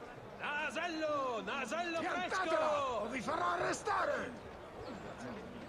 È tutto fresco! I have quite a few different accessories too. Things you may not know you need. What might we need? They can buy larger bags to carry equipment from a tailor. Maybe they can even change their outfit too. Among Renaissance merchants, tailors belong to the new middle class and were paid well for clothing the rich in latest fashions. Many were able to get close to their wealthy clients due to the intimacy of their job and create lasting ties.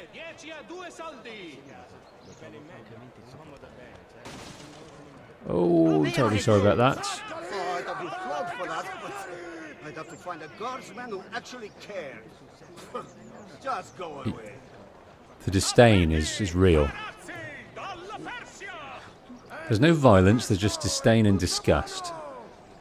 Maybe we're known around the squares and the piazzas, and they kind of turn their nose up at the rich, little rich boy who doesn't give a shit.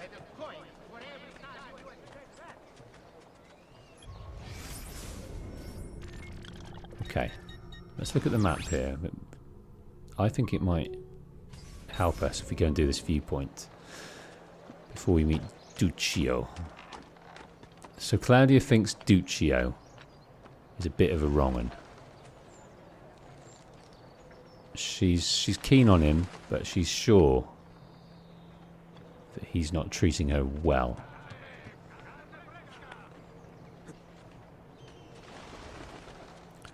Right, I don't think we're going to get up this way, so let's head down there. Nikki says, I spent my weekend rewatching all of your AC videos from AC1 to AC Black Flag. Good entertainment. Well, thank you for doing that, Nikki. I'm glad you enjoyed it. And as a few people often ask, it's a series that will be continued. It's not ended. Just need time. Right, we need to get up here. We don't have the skills to do it in a jump. And I can't remember which mechanics relate to which video game, so we will meet those as we get there. But this is the way to get up this tower. I'm not sure of its name. Sort of adjacent to the Duomo, but not it.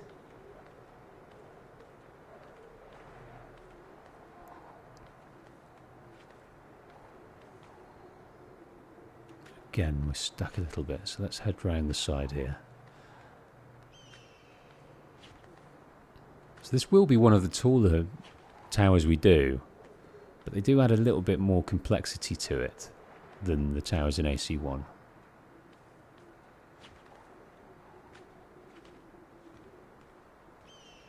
Okay, we can enjoy.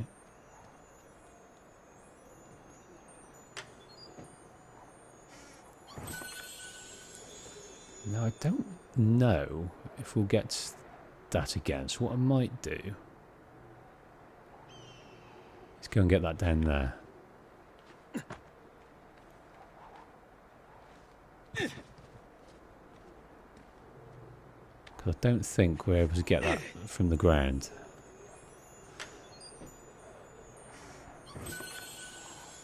Coming up to 1,000 florins. Not taking the time to try and purchase anything yet, but that will come.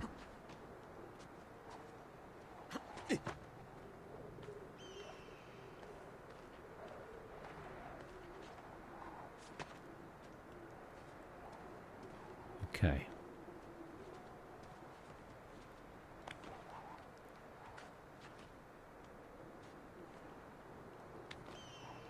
So I think we need to go around to those windows over there to get up a bit further.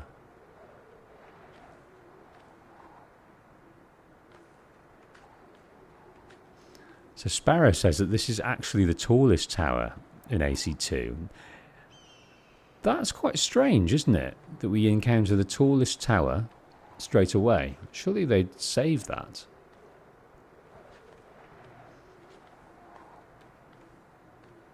I know we didn't have to do this one first.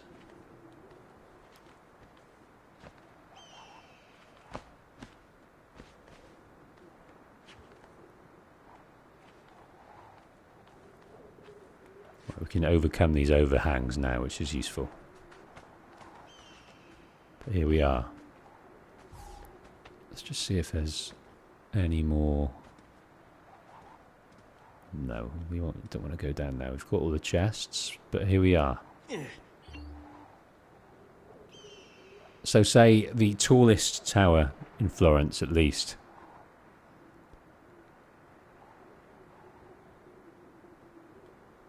Surrounded by hills, rivers, countryside. Florence is protected by city walls with various entrances.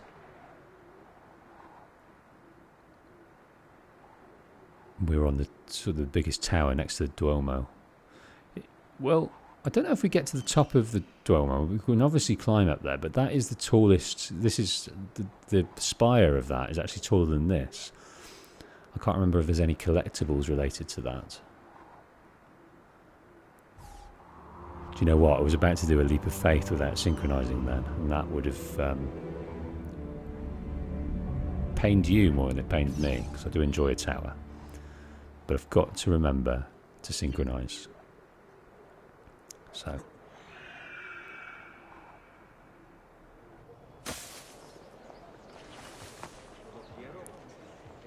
Okay, there's some Pazzi doos over here. If we stay this side, they're not too bothered. So Sparrow thinks right at the top there's a feather, and we forgot about the feathers. They are quite the meme, aren't they, really? Right. Duccio. It's beautiful. Nothing but the best for you. She's got a slight stigmatism. But what of Claudia? I thought you'd been promised to her. The father said I could do much better than an Auditore. Ah! Birbante! Come, let us walk a bit. What? I had something else in mind. Oh, Duccio. Hey, lurido porco! Ezio, my friend. Ah! Ma che te piglia? Just a quick jab. My sister, parading around with his puttana. What are you talking about? I saw the gift you gave her. Or the things you said. Maybe your sister shouldn't be so stingy with her virtù. You broke her heart. Uh-oh. And now I'm going to break your face. You Auditores all talk big, but when it comes time for action, ha! You'll regret ever opening your mouth. I could have taught your sister a great many things. There's only one of She's me. lucky to have had someone like me. Bastardo! I just think he's so silly. He's taunting us, and you do not say that about anyone's sister. Basta, basta!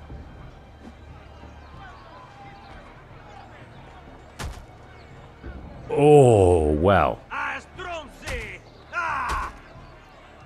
couple of jabs to the regalia.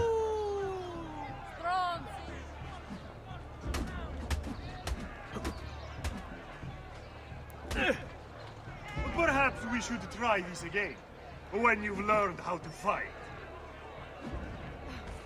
Well, I think we're doing pretty well, Duccio, and I'm stamping. That was to the hip joint. Ma che cosa aspetti? Oh, asked for that, really. Basta, mi arrendo. Stay away from my sister! Stay away from anyone's sister, Duccio. You're a disgusting gentleman. I quite like his sort of bit on the side there. I think she was quite interesting to me. I didn't even mind the stigmatism. It's not something that would have concerned me. I think she flirtatious, promiscuous, maybe. I think that might be it. So where has she gone?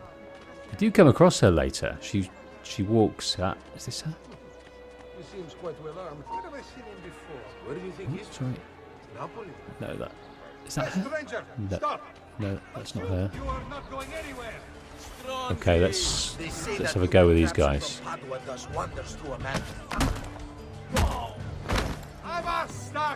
Okay, we're invited to counter there.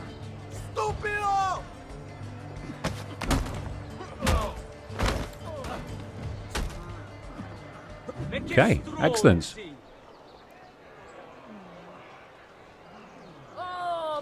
Yeah, we do come across that lady later, so we can bump into her. I think Ezio, you know, that's not her there, is it? No, she's a little bit older. Anyway. Let's see if there's any databases we missed.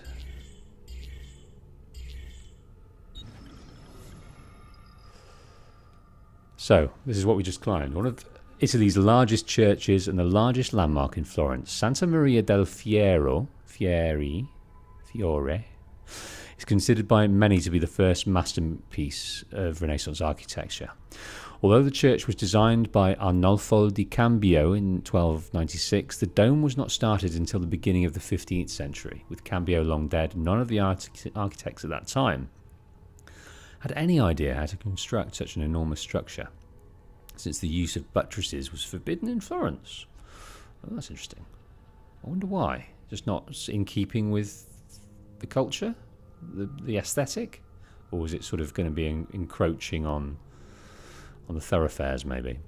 But all was not lost. In an amazing comeback story, Filippo Brunelleschi, an architect who had been defeated in an earlier bid to design the baptistry doors, won the competition to build the dome. He beat out Lorenzo Ghiberti, same artist he had lost to before. Brunelleschi invented machines to hoist the bricks needed for the dome up to the workers and was able to construct the entire dome without using centering, a support structure to hold the dome in place. Contains 4 million bricks, that's immense. And the dome was completed in 1436. The lantern, I'm guessing that's the spirey thing on the top, was added after Brunelleschi's death in 46 and supposedly contains holy relics.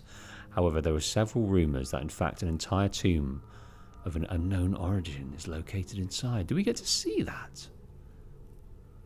Is that ever explored? I can't remember that.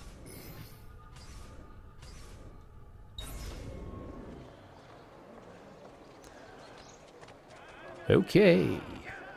I'm sorry, Patsies. You just need to keep yourself to yourself. We've got things to do. Now we're going to go and see our brother. What's his name again? The feather boy.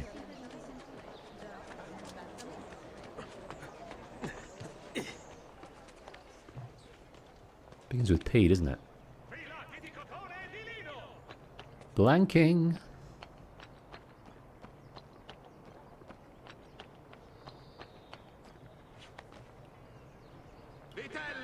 Hey, Ezio! Oops. Didn't have anything to grab then. Petruccio. So he's the youngest out of the siblings. Was described as having a weak constitution by Giovanni in a letter to Lorenzo after the boy's birth. Apparently he didn't improve with time. Petruccio was pulled from school due to illness when he was 12 and according to records from the family doctor was confined to bed. No other data exists, so it's probable that he eventually succumbed to his illness. Poor lad. What are you doing out here, Petruccio? You should be in bed. I want those feathers. What for? It's a secret. If I get them for you, will you go back inside? Yes, I promise. Yeah, I was thinking that too, Sparrow, that he probably had some kind of tuberculosis lung disorder. I imagine it was rife at the time. Something that kept them bedbound and sickly. So obtain eagle feathers for Petruccio before he gets in trouble for sneaking out of bed.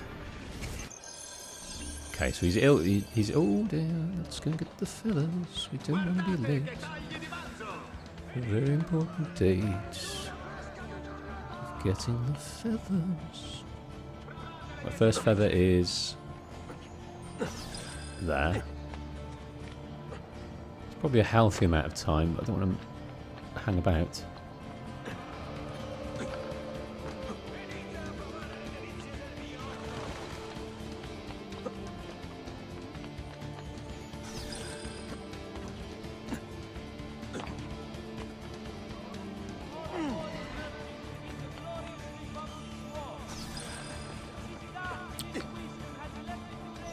Okay, the timer stopped. We've got the feathers in a suitable amount of time. It was a timer for us, not a timer for Petruccio.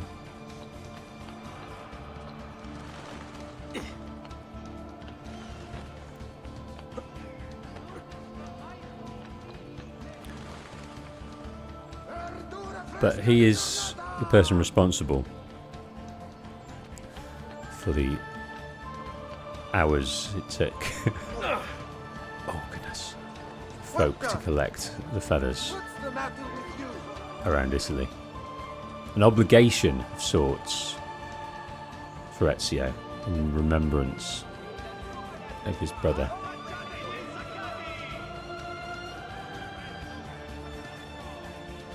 Interact. Here, as promised. Grazie, brother. You still haven't told me why you want these. I will. In time.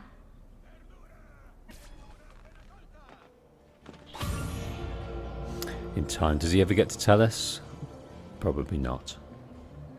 I think we get to find that out later. Further locations unlocked. Okay. Now I can't remember if we need a guide to unlock the feathers or we can buy a map to look the map. It's quite fun for a while to mindlessly collect things because you're undertaking, you know, you're doing the parkour and climbing things, so you can make a game of it. Whether we collect the feathers, I'm not sure. I can't remember what it affords us to collect all the feathers. Right, bear with me 2 seconds. For the last 2 hours, I have suffered the heat in here, so I need to open the doors and let a bit of air in. Apologies for any outside roadworks going on. 10 seconds.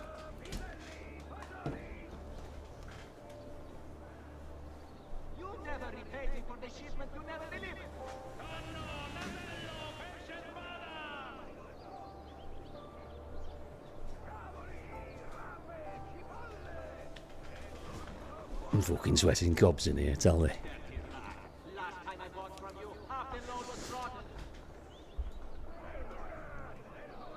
So feathers get you the Auditore cape.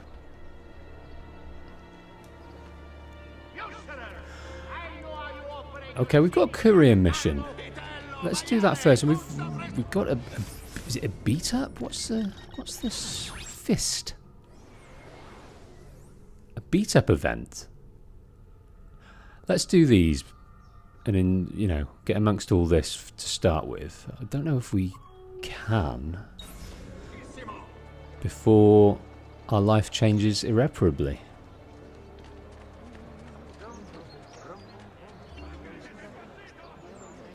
Thanks. It looks like the Templars are using the banking network to transport their money. I bet you could snag some of that cash. So, with the advent of double-entry bookkeeping, which allowed bankers to keep track of their clients' deposits and withdrawals, and the proliferation of many different types of Italian currency into the pool of circulation, banks became an essential part of everyday Renaissance life. Banks technically couldn't make money on their money because it was usury, and the church didn't allow it. So they forbade the charging of interest. But in practice, this restriction wasn't followed by bankers or even by the Vatican, which participated in the banking system and required banks to pay the Pope gifts in proportion to the amount of money he had deposited with them. My days. As long as it isn't called interest, God won't notice. Oh, there's a little bit of spice, a little bit of irreverence from Sean there.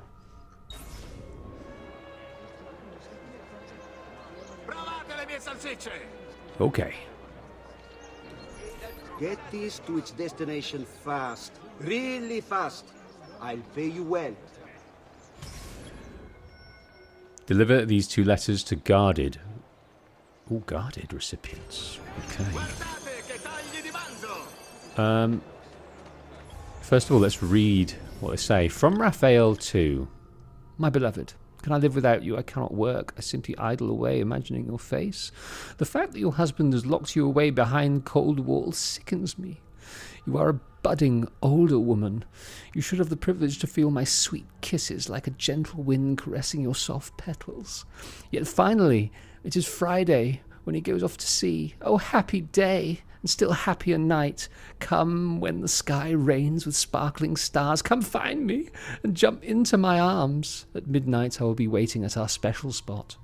Yours forever, Raphael. I think there's another letter as well. We don't want to miss, despite the time ebbing away from us. Documents. Raphael 1. Should have read this first. My dearest, how can I live without you? I cannot work. I simply idle away dreaming of your face. The fact that your father has locked you away behind cold walls sickens me. Oh no. No, we've read that one. Oh no, it's the same letter. That's curious, isn't it? Two identical letters to the same lady. I don't know whether that's a glitch or there's a purpose for such bizarre behaviour. For all the gods' flock. Must have been drinking the good stuff.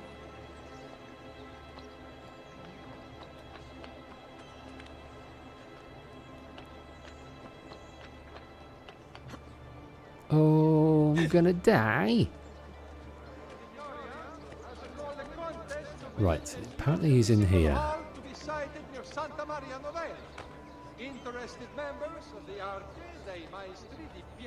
Okay, here we go.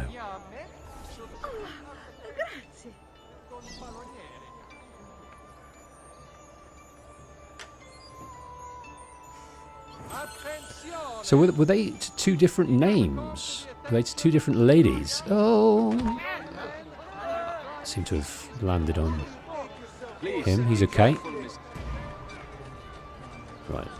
I'm going to use speed to get away from this situation. Let's get some elevation. Try and get out of the way of this dude.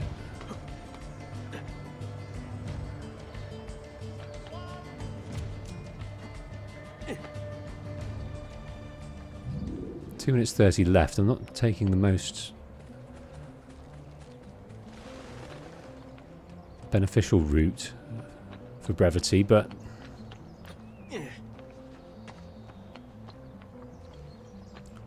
concerned with getting caught. I'm concerned. Ah, right.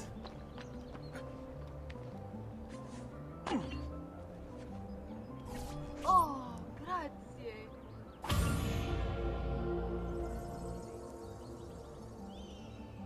Casanova. Done. Don't know the money we got there. Not a clue. But we were rewarded for that speed. So why he's taking these jobs on, I don't know. I don't imagine he's short of a few bob. Let's go and do this beat-up event. But it allows him to use his favourite pastimes, which is fighting and climbing. So he's glad to do it.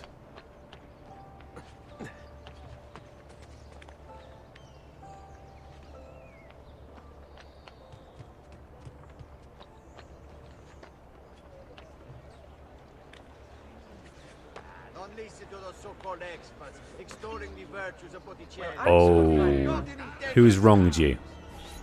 That faithless husband of mine is cheating. I know it, as do all the neighbors. Please teach him a lesson for me. Would you like to cheat on him? Come, don't be shy. Okay, got away with that one without alerting. We're not on a timer, so let's climb with leisure. Holy focaccia! What on earth is he up to? Verdura! Verdura appena colta!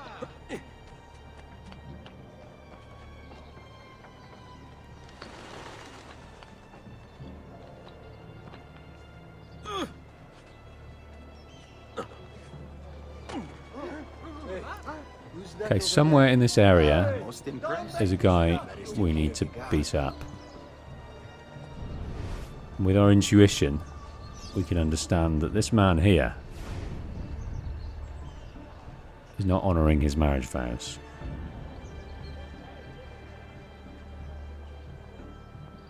What is she grabbing? I think the mannerisms, the gesticular nature of their hands. She is alluding to something. So some kind of act.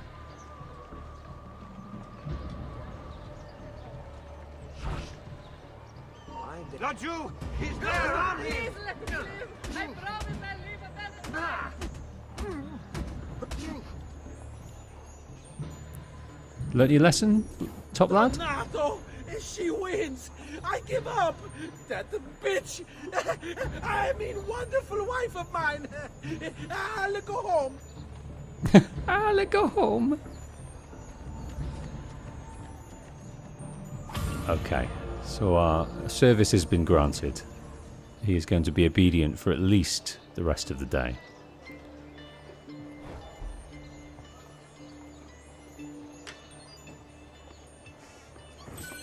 £198 florins. 1,700 florins. Now, to our name. Sizable. We can probably go around and find a few more chests. But let's head here. Another cell, sir.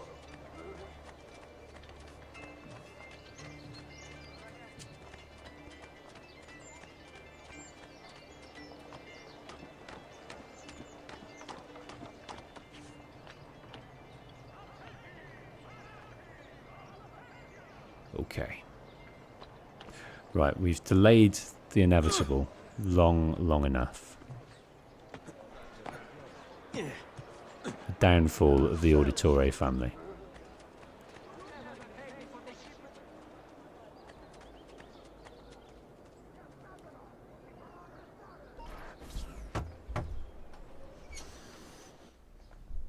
Ezio, come in, son. I need these packages delivered to associates of mine in the city. I also need you to retrieve a message for me from a pigeon coop not too far from here. Va bene. I'll get it done. Come back here when you're finished. There are some things we need to discuss. And please, my son, stay out of trouble. Passing words, a conversation I believe that they never have, and one it sounded quite serious, so it could have probably, possibly, most likely been his revelation to his son of his other job as an assassin. Maybe, one would think. To deliver 2 letters and retrieve a third from the pigeon coop for Giovanni, then return to him.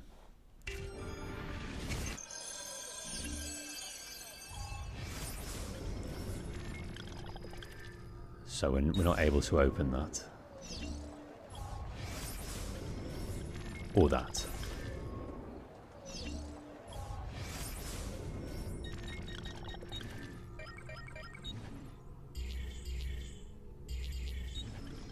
Al Magnifico. So we've read that one. And these are the 2 from Raphael.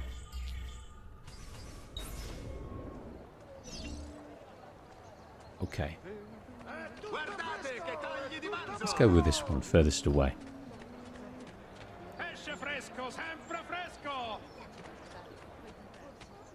Oh. Yes, a freedom here to grab these chests.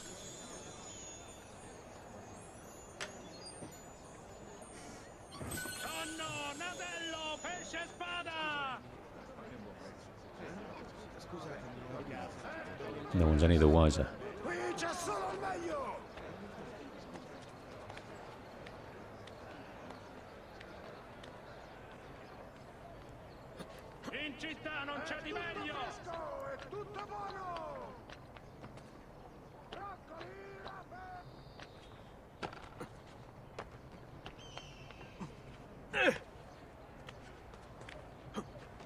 Okay, one's down there.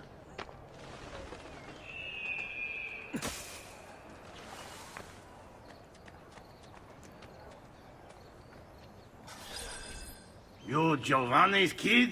No, idiota. He just happens to look exactly like the man. Give it here. Don't worry, boy. We're not contagious. At least I'm not. So facets of society he doesn't usually mix with. They are a prostitute and a thief, and they are factions that will become very valuable to Ezio over the course of the next 25 years and beyond.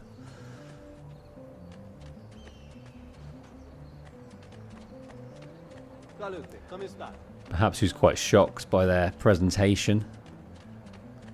Culturally, a bit rougher than himself.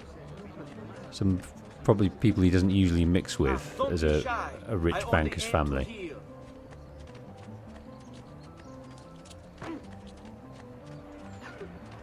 Right, so looks like this one, we need to get some elevation.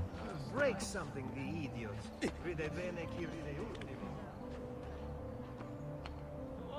Here, over here. I have a delivery from... Giovanni Auditore? Yes. Were you followed? No. Why would I be followed? Give me the package. Tell your father that they're moving tonight. He should as well. Who's moving? What's going on here? Wait! Come back! Explain yourself! Okay, so all people that Giovanni's working towards to uncover this plot, to take down the Pazzis and their involvement. Next week's public mass with the Cardinal will have to be cancelled due to a small outbreak of the plague. Palazzo della Signoria. Arnolfo di Cambio designed the Palazzo della Signoria, also known as the Palazzo Vecchio, that's right, in 1299, for the rulers of Florence, the Signoria. So the Signoria were made up of 9 members, or priory, selected by the city's guilds, 2 from each district, and a gonfaloniere of justice. Members were supposed to be chosen by lot, but once the Medici family took power, only their friends seemed to end up drawing in the draw. Yeah, there was an element of corruption to the Medici. That much would be fair to say. Interesting fact, the tower in front is off-centre because it was incorporated into the Palazzo from an earlier structure. It contains 2 small cells, one of which was used to imprison Cosimo de' Medici. Steeped in history and culture.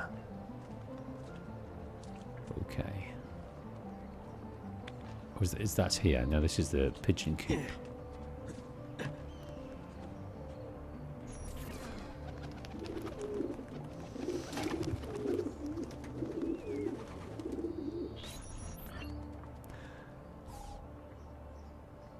There is goings on. There are official-looking gentlemen coming across the square where gallows are set up,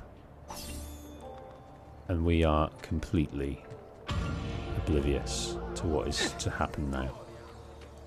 All merchants trading in unconverted woolens shall hereby be taxed an extra 100 pound on all foreign transactions. So we can buy maps to find various collectibles and various riches. But that doesn't concern us at the moment. Our concern that our family as we know it is going to be ended is not in our psyche whatsoever. All we're concerned on is getting an attaboy from Daddy for a job well done. Come and see what my little gallery has done. I'm sure I have a surprise or two. Isn't there a decency law that applies to just such things? Back into our home.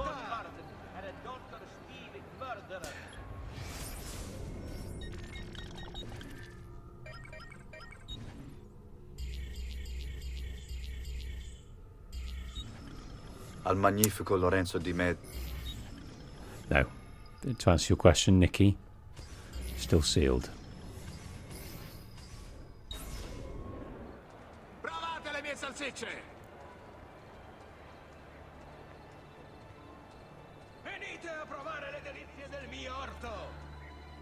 Okay.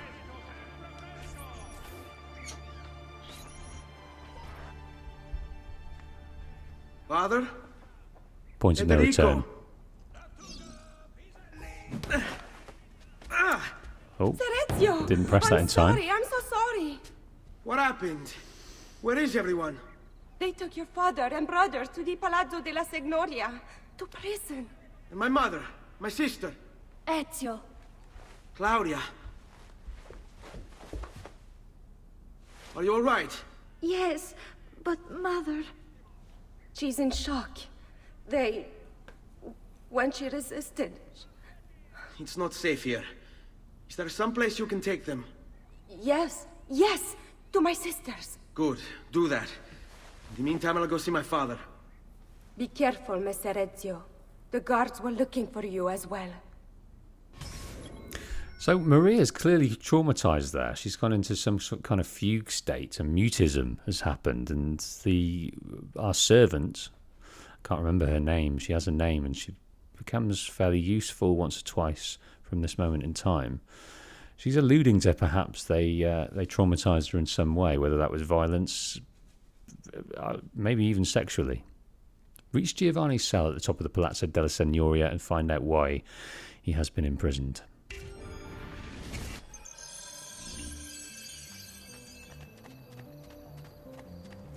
Yeah, for that kind of trauma, you'd think maybe it was something a bit rapey.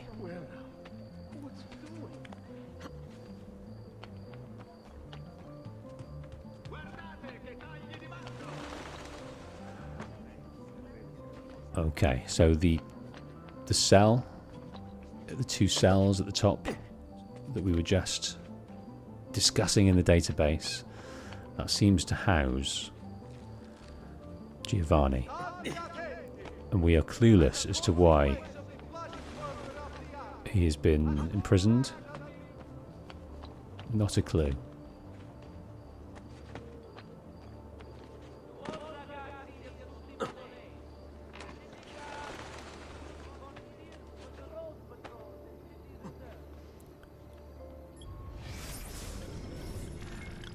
So this little aqueducty thing.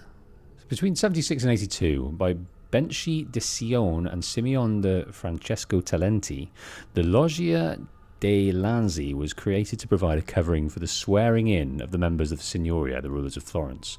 In the 16th century, the Medici had a private balcony constructed on top, making it clear to the city of Florence who was really in charge. Someone looks a bit like a stoa from the Greeks, where the Stoic philosophy was born. No one is allowed up here. Leave. Laggiù. Where did he? Merda. Right, don't throw us off. Laggiù. Get it. Oh. That would have hurt. Well, we don't want to perhaps go back up there and risk falling down again, because we've only got one life bar left. Do we have...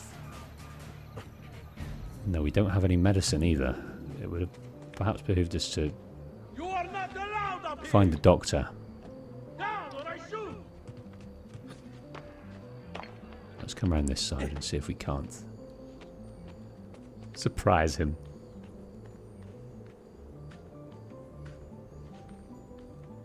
Hey Gamer Dog, welcome to the stream. You may have missed RDR, but it's there for you to watch in the playlist on the channel. Looking forward to exploring more of the world of Red Dead Redemption as well. Come on then. Encounter. Insta-kill, seemingly. I'm alright with that. Okay, I think it would also help us if we perhaps took that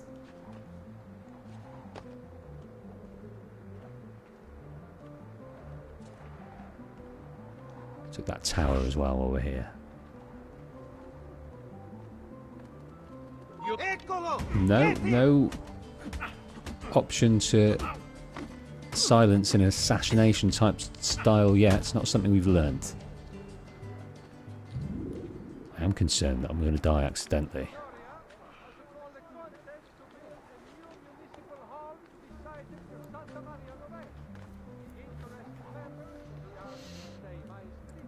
Right, before we speak to Daddy,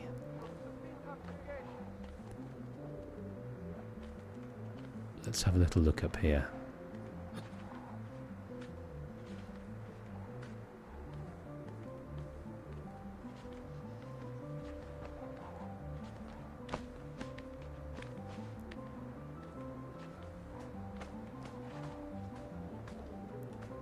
It's a shame we don't get to go down in the same manner. That wouldn't help us.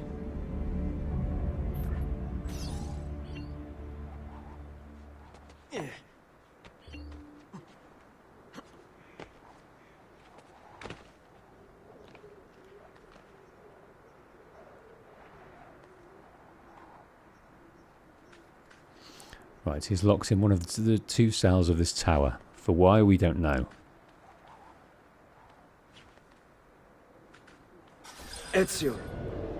Father, what's happened? Took a bit of a beating, but I'm all right. What of your mother and sister? Safe now. Annetta took them. Yes. Wait. You knew this would happen? Not the way it did, and not this soon. Doesn't matter now. What do you mean? Explain. There's no time. Listen closely. Return to the house. In my office is a hidden door. Use your talent to find it. Beyond lies a chest. Take everything you find inside. Much of it may seem strange to you, but all of it is important. Do you understand? Yes. Good. Among the contents is a letter, and with it some documents. I need you to take these documents to Mr. Uberto.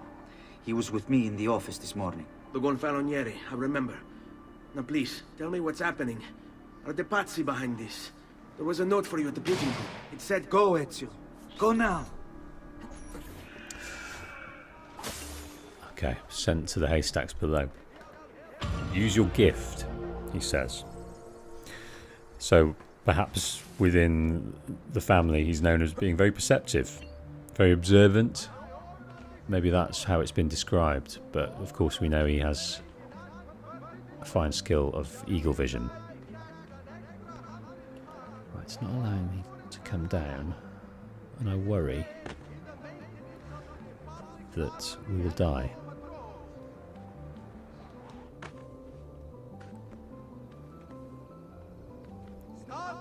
I don't wish to die.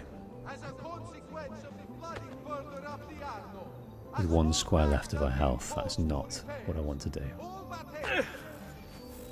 Ooh, let's see a doctor. Where is a doctor? Come and get your doctors, please. Because if you don't, you will die, and then you will cry. Come and see the doctor, please.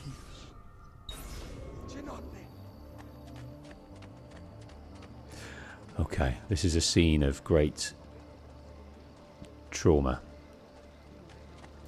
But Giovanni hopes that one last throw of the dice to plead to his friend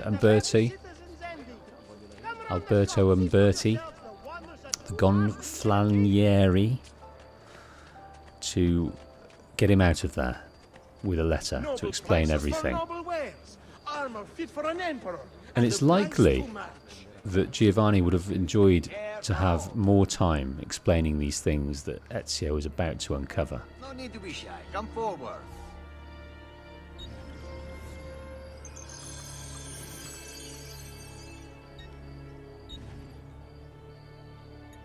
Right, let's get all of the medicine. Little vials of medicine and beautiful little containers. You should feel better now. Vials, Take really. care.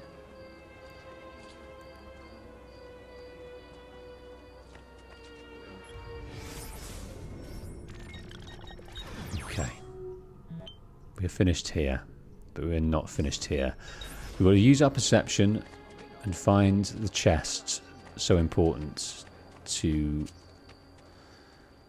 Giovanni. His immediate concern is the letter, because the letter will explain his innocence, the guilt of the Pazzis, and can get him out of there unscathed.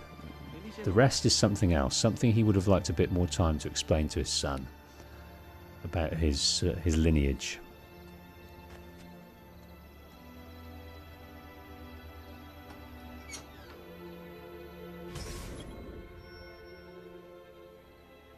Recover Giovanni's documents and deliver them to Uberto Alberti. It's not Alberto Alberti. Uberto. Father said there was a door here. Father said that use your special skills. Well, in his room, his office, he's got... What is that? Ah, it has been upturned by the people that came to get him. So there's chests and bookshelves and tables and strewn papers. They were looking for something, but something they did not find. But using eagle vision, Ezio can.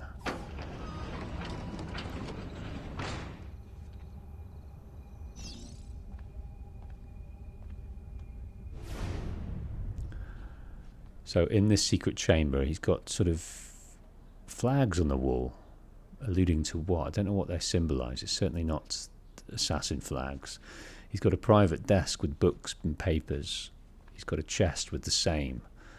And also some, I'm guessing they're money bags, but they could be potions or something. And then in the corner is a chest.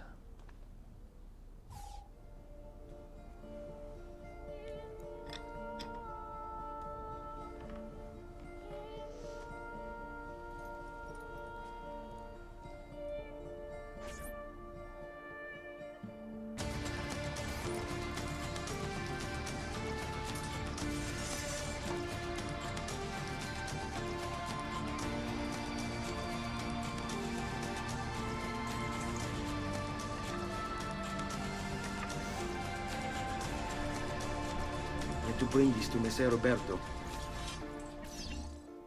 Okay, we can read this. No, we can't. So, down in the description of this video, I have unprivated an old video I did of a critique. I can't remember the title I gave it, but basically it's a beautiful game, but this beautiful story, but it's terribly told. And I think the character of Ezio and the burgeoning and the growth of his character is stifled significantly in comparison to how it was represented in Lineage. So as Ezio here, he hasn't got a clue about his father. Not a clue about his assassinhood. He's completely oblivious. He's a lad about town. And it makes no sense to him. On multiple occasions, he mentions that he's completely shocked about his father's assassinhood. And he gets these robes and he immediately puts them on. And it would have been lovely to glimpse his suspicions at some point. And this is like the culmination of his suspicion, putting these robes on that makes so much sense to him. But he wasn't told to put them on, but he did. like straight away. He's now wearing the assassin robes. I don't think he's quite yet got the hidden blade on there yet. But it's devices that he called it strange devices, robes, weapons, and a letter that we haven't not able yet to do. So we've drawn the sword. The sword is there. We've got his robes. We've got that letter. So we have everything we need to give them to Alberti and free Father.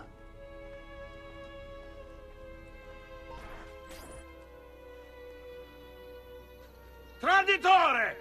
Hey, what's with the swords? Aren't you supposed to arrest me? No. What do you want then? For you to die! Well, that's not going to happen. So why don't we explore other options? Right, hold R2 to deflect.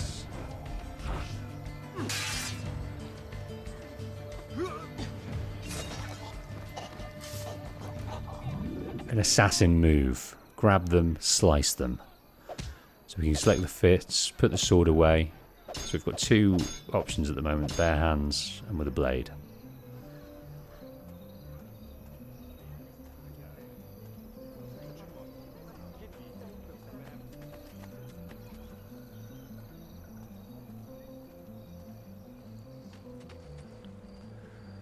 Yeah, it's never explicitly said how if he has any fighting skills with weapons.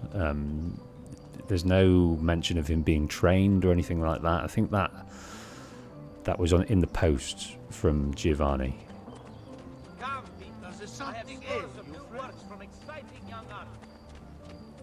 Okay, we've got to take it to Alberto. Umberto Alberti. Oh, Pazzi's, is it? Eccolo! There! There! You treacherous dog! What have we done to you, eh? I'm going to try at the counter here. Yes. I want no part of this! Porco disappeared. Go to get out of it. Go to get out of it. Excellent. Economical. I can't die! Santa Croce! Leave me alone! Leave me alone! What folly is this? Okay, within here, let's go over the top so we don't get disturbed.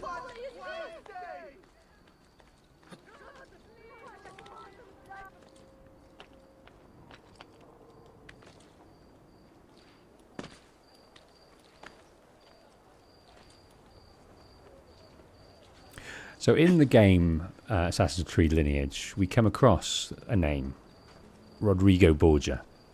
If we hadn't seen that before, that name would be clueless to us. And it's not apparent to us for quite a long time that we hear that name. And it's not represented, it's not given to us in a sort of way that we know he is our antagonist.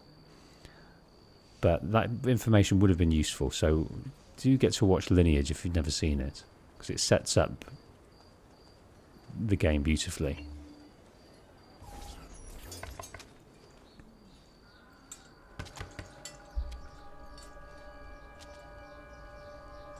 Ezio Auditore?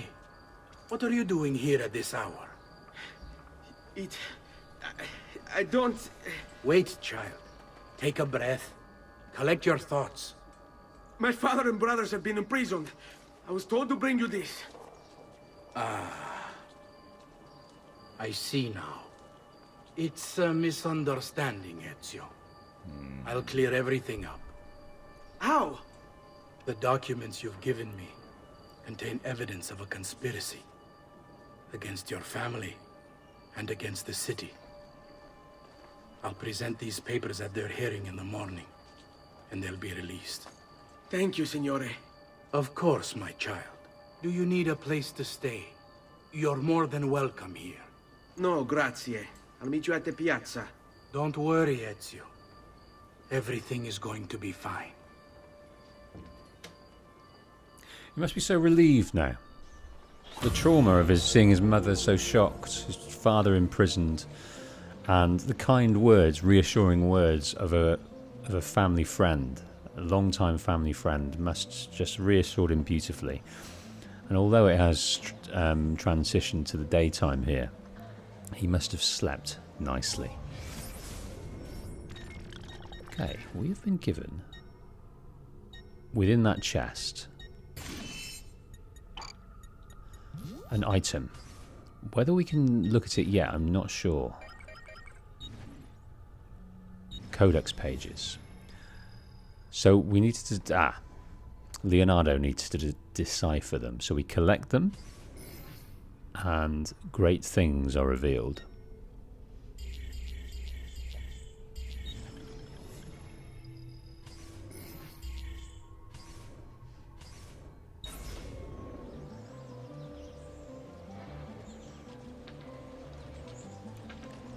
Okay, so with that knowledge that we're free and easy, and Father's going to be safe, and so is our brother.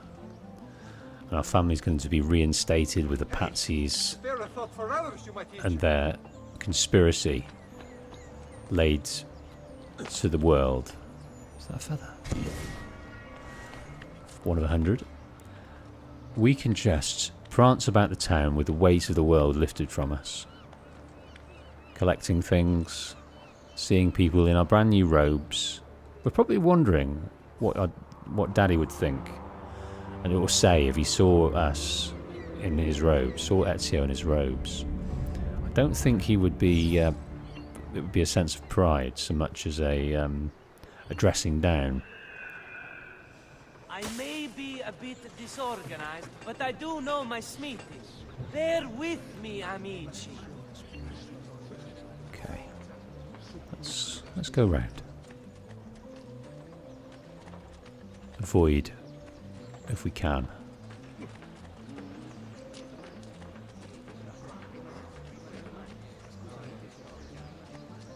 So Gamer Dog says Father would be proud. That's quite possible, but I think there'd be a sense of, "Oi, not yet, son. You've not earned those robes." I think he might have been so steeped in the ideologies of assassinhood. I would have felt he would have been quite triggered, and there would have been an anger straight away, regardless of knowing that his son is in line. Not yet, son. A bit like in Assassin's Creed 3. I'm blanking the name of the mentor now. But anyway, he was very. He treated robes as being very precious, needed to be earned. Yeah, whenever I blank of things, do let me know. Achilles! Thank you, Amazon Alex. Thank you, Nikki. Achilles. So, does he represent the moodiest assassin, Achilles? The grumpiest of all assassins? I'm not sure. Apparently gathered and bear their posteriors at our honorable delegation. They're their posteriors. So maybe that was Ezio's crew or the Pazzis, the boisterous boys of the town.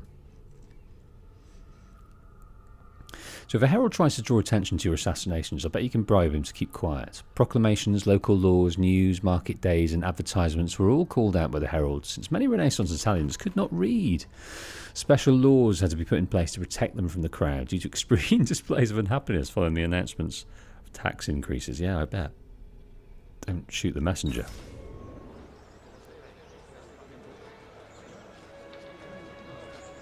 Any more to say?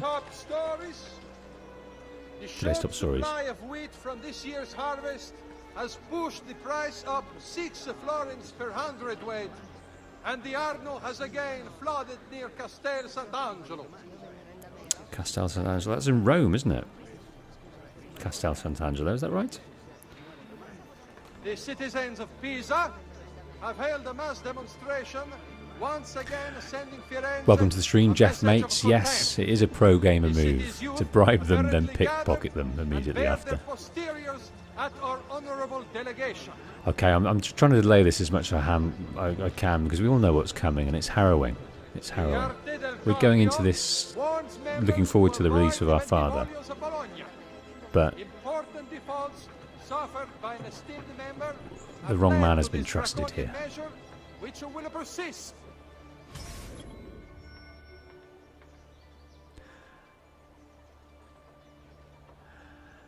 Attend the acquittal of Petruccio, Giovanni and Federico, father and brother.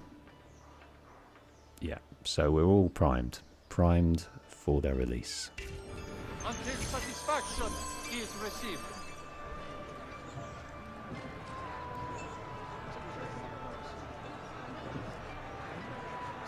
The crowd are clambering for something else. They want a bit of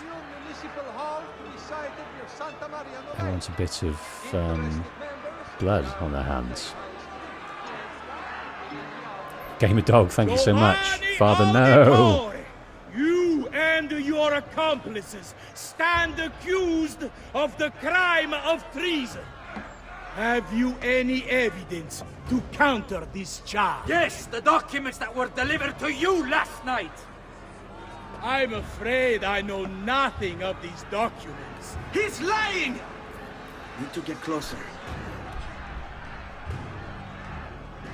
In the absence of any compelling evidence to the contrary, I am bound to pronounce you guilty.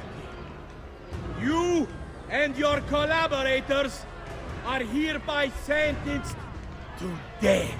You are the traitor, Uberto, and one of them. You may take our lives this day, but we will have yours in return, I swear! We will! Father! There! Grab the boy! He's one of them! I'll kill you for what you've done! Guards! Arrest him! There's a big old unit there. Sword is lost. Better run, boy. And fast. That's exactly what we'll do.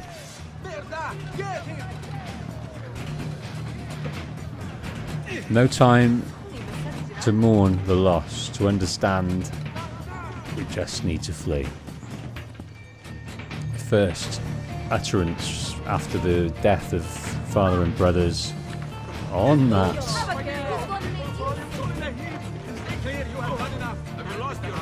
on that stage was from Rodrigo Borgia, a man we will come to know as our enemy. Sequence 1 complete. That took 2 hours and 40 minutes to do that. We were very slow and laboured to understand everything. But that's sequence 1 down. Yeah, thank you so much, Gamer Dog. Father no indeed. A well-timed super chat. I've got a little request for you. 1476. I've identified several strange markings that I've discovered right across Renaissance Italy. Now, I don't know what they're doing there, but I want you to help me find out. Rebecca has marked their general location in the database with an eye icon, and she's made them glow as well. Keep an eye out.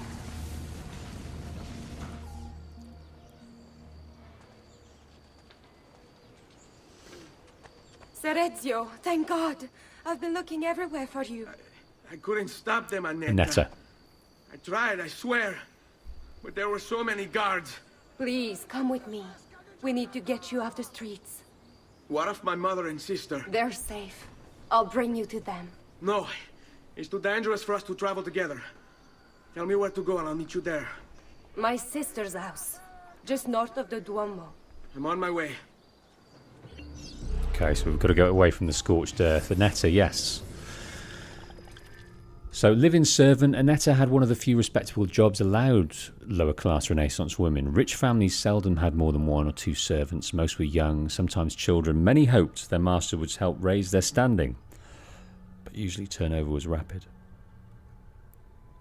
But she is very important here because she galvanizes the family that's remaining. Gets Claudia and Maria to safety, even though they're shocked and rocked. And she is the voice of reason when what we've just experienced must have absolutely shaken us to our core.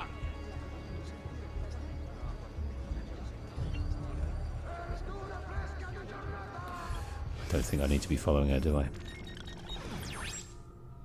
I think we can get straight over here to her place to get some safety, reconvene with Mummy and sister. So Giovanni saw the treachery almost immediately. As soon as he declined to, he lied about knowing what the letter was. He knew that was it. He knew the fate of himself and what they called his conspirators. Poor little sickly Petruccio. Can't conspire to get out of bed hardly. And they've killed the lot. And they wanted to kill Ezio. Outside of that, to just eradicate the whole family line. This is the Pazzi's request, I would imagine. It was to have this done.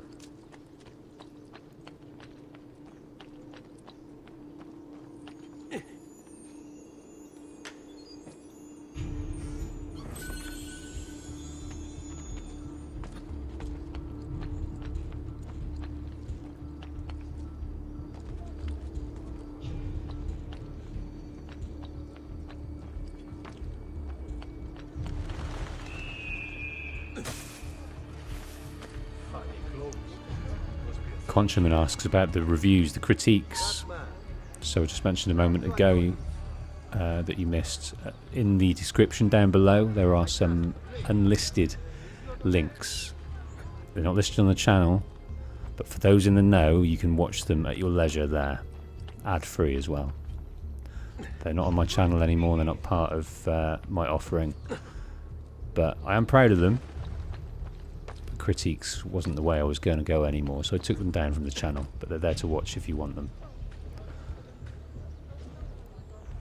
Feel free to share them. Feel free to well, you don't need to because they're ad free. I was going to say download them.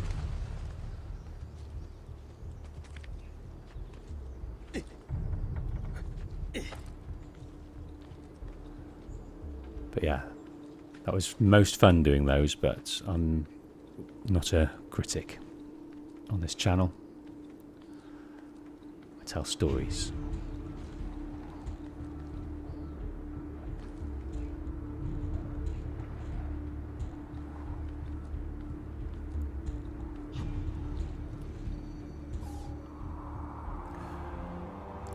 Got eyes in the back of his head.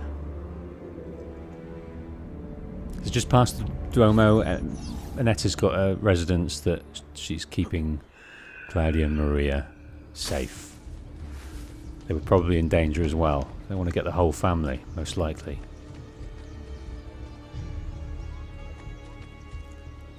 Okay. So this is interesting. So any database with this red little mark on it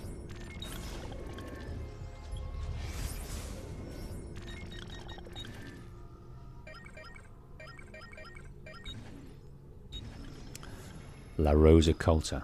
One of these strange glyphs Sean mentioned is on the landmark. You should go and find it. So opened in 1465, La Rosa Colta, the plucked rose, quickly became essential to Florentine life. The women there were known for being upper class. They were educated in poetry and the arts as well as sexual intercourse. It was not rare to see members of the Signoria and La Rosa Colta, and even on occasion a Medici. A bordello. A brothel. House of ill repute. Okay. Before we go and see them, let's go and see if we can discover where this is. And I believe we do that like this. Right, before we go into this, I'd like to share with you There's something. one of the symbols. What does it mean? It must be there for a reason. Can you take a closer look? Can, yeah. I'd like to share with you using things. eagle vision. A confession of sorts. A failing of mine. I find these puzzles so hard to do. I had to do a guide for them. They're far beyond. I don't even understand what to do half the time, let alone solve them. My mind just doesn't seem to work like that. So I want to discover the truth, along with all of you, and discuss that as it comes, because it's quite the revelation. But just to let you know, I can work with it. I can work through it with you, but I find them so convoluted and complex that might even elude me. So we may need a guide, but we want to discover the truth. Wait, that's not possible. This can't be. Hold on, that's computer code. Let me compile it.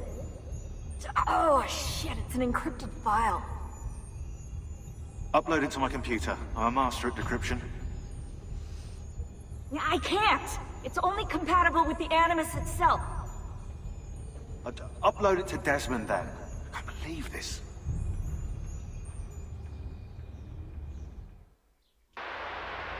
Hello, this is... They call me Subject 16. Listen, I don't have much time. There's something I have to show you. We have been lied to this whole time. Everything we know, everything we've been brought up to believe, it's wrong. Okay, I've uploaded the evidence, the file that proves it all. But I've split it into 20 pieces and locked each with a code. Can't be too careful. Queen Isabella. No, not her. What century is it? Never mind. I've hidden the code to the first file inside this program. Find it. Find them all. And along the way, you'll begin to see the truth. What the heck? How did this get inside our Animus? Oh, the memory core. We transferred 16's memory data from Abstergo into the Animus 2.0. He must have hacked the machine when Vidic left him alone between sessions. Oh, hold on, wait a second. The signs on the walls in Abstergo, the ones written in blood, those were clues. He was telling us to look for them inside the Animus. In the beginning. Okay. So messages left by Subject 16. Let's attempt this first one. I've got across the room. I'll have to de-shroud myself with headphones and things. But I've got my guidebook, so I might dip into that if we have trouble. So 5 of these mythic scenes share a core similarity. Pick them out and you'll begin to see.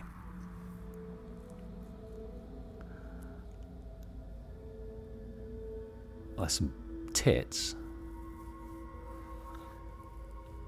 That's probably the biggest similarity. Just a lot of tits. Okay, I'm seeing apples here. He's trying to touch her up. There's an apple there. There's an apple there. I think they're too low res. There's an apple there. There's an apple there. Game of Dogs says Adam and Eve.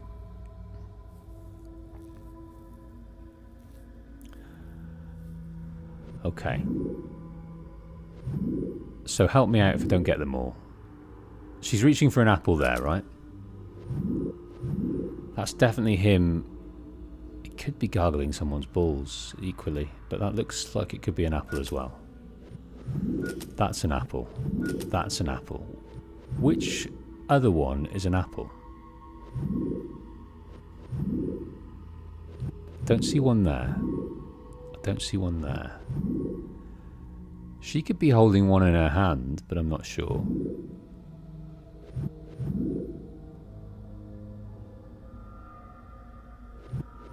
The first on the second row, you think? Bottom leftmost. I don't see an apple there. Is that one in her hand?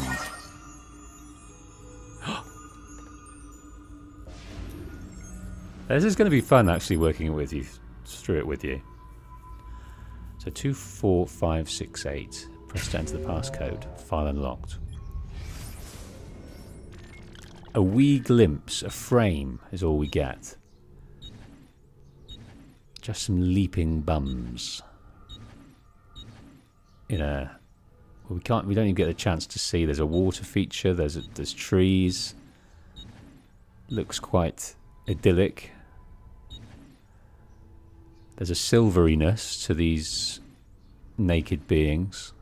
One of them's got an armband on the right arm. But that's all we can see at the moment. Thank you, everyone. Yeah, it should be fun trying to decipher these. I think you guys will raise my IQ by a considerable number of points. I don't know what this guy's doing. He's moved away, unhappy.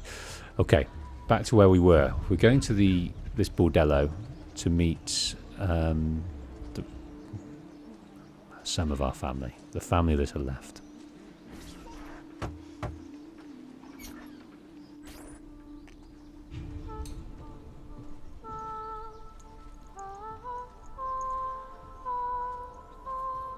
I think we have the wrong building.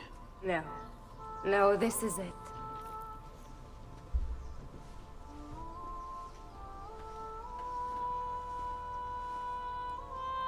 It is a pleasure to make your acquaintance, Messer Ezio.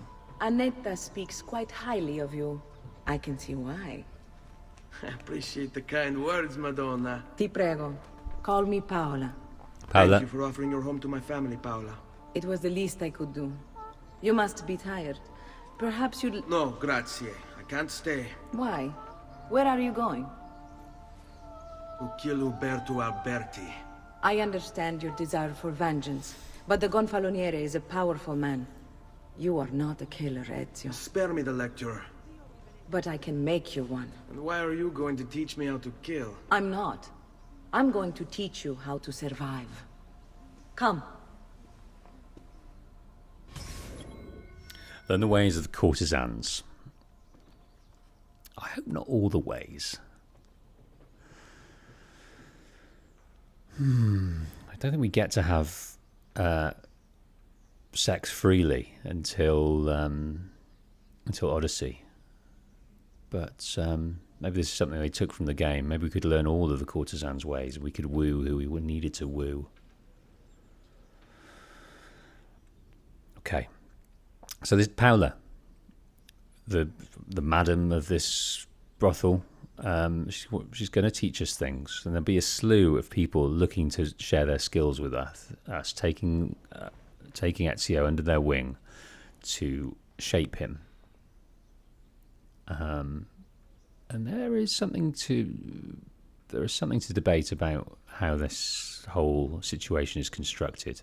It's not ideal storytelling, but it suits the gameplay. So where we can, we will suspend disbelief. But when there's a couple of two or three glaring moments that I'll come across and we'll talk about, and I'll get your thoughts on. But at the moment, Paola is going to teach us subtleties relating to the courtesans. Discretion is paramount in my profession. We must walk the streets freely, seen but unseen. You too must learn to blend like us, and become one with the city's crowds. My girls will show you how. Enter a group to blend. Nikki says, that comment almost had me spitting Like the water what out. you see? Nice timing. Which one was that? Which comment? I get your comments a bit behind the times, so if I'm funny, You you can need to tell me. practice with me anytime. Blink and you'll miss it.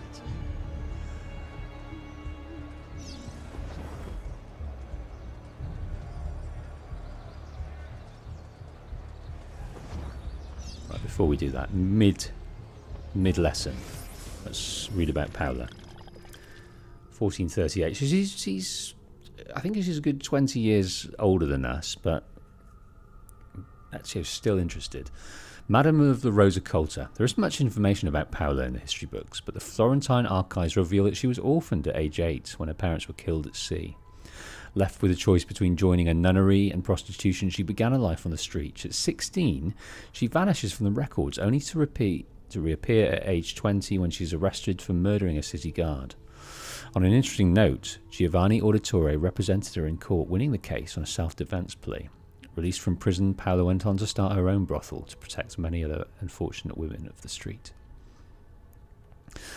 So the question is, was that relationship a working relationship they started after that and she was recruited?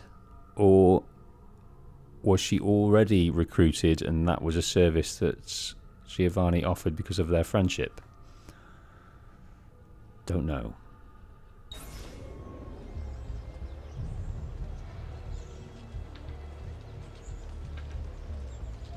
Leo mentions Oliver Bowden's book. Yes, it is very good. They talk of many things that they miss emotionally and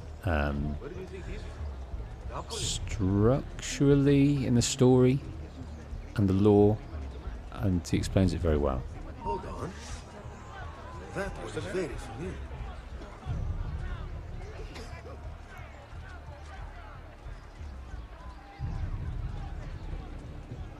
Laju! There! There! Okay, we failed that miserably. Talking about the courtesans. Learn the ways of the courtesans. I hope not all of them. Discretion is paramount in my profession. We must walk the streets freely, seen but unseen. You too must learn to blend like us, and become one with the city's crowds. My girls will show you how. Okay, let's keep up with Paula.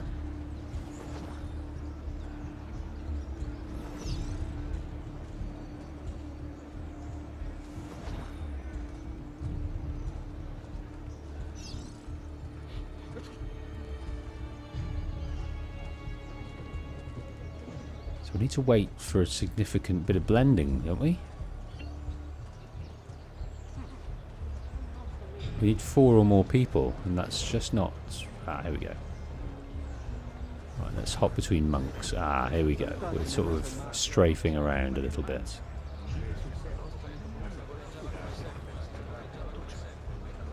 Now, where is he from?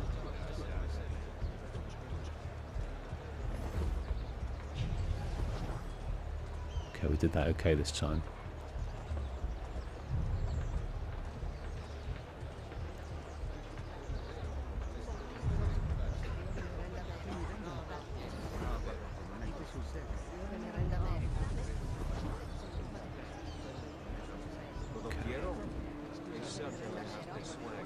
Yeah, let's grab these guys. Stay away from these guards. Yeah, it doesn't, like in Assassin's Creed 1 when you go with the scholars, it doesn't drag you with them. You need to keep a pace. You can't just let go and be swept away. You've got to do the walking. Now, where is he from? To get quickly in here. Come sta fino?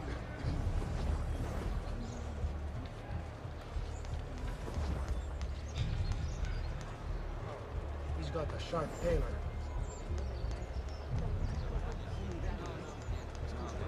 Let's get in amongst you, please.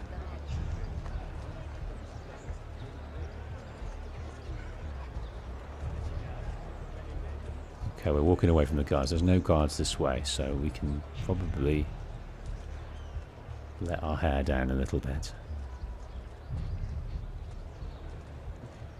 Yeah, even though he'd lost his brothers, his dad, there was still a flirtation in his introduction to Paula. There was like a high, sort of high level kind of charm that he was trying to exude.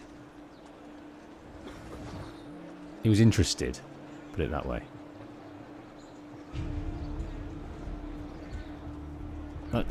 She's hot. She's hot. Paula's alright. Now that you've learned to blend, I'll show you how to use it for more than just moving around. Let's teach you how to steal. She's sultry as well. I don't think she's doing Ezio any favours. Hold X to walk into someone and steal from them. Thief! Thief! Once you've stolen from someone, Ezio, you mustn't linger. Help! Somebody stop me! Because you have to. You have to. Do you have to let it linger? Pay attention. You must leave once you've picked their pocket. Well, Paolo, you have got me wrapped around your finger. Still from 5 people.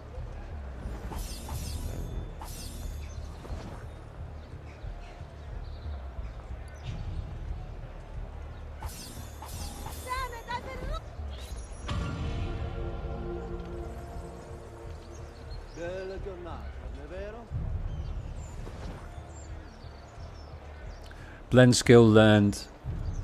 Stealing skill learned. The ways of the courtesan extend to hiding in plain sight and stealing money. You can go now, girls. Oh, do we have to? So innocent. He's cute. Now that you have learned how to approach the enemy, we need to find you a suitable weapon. What will you have me use? Ah, but you already have the answer. Hey, my father's blade and bracer. How did you get them? By using the same skills I've just taught you. It's not exactly in working condition. I assume you're familiar with Leonardo da Vinci. See, but how does a painter factor into this? He's far more than that. Bring him the pieces. You'll see. Before I go, one last question, if I may. Of course. Why have you given your aid so readily to me, a stranger? I too know betrayal.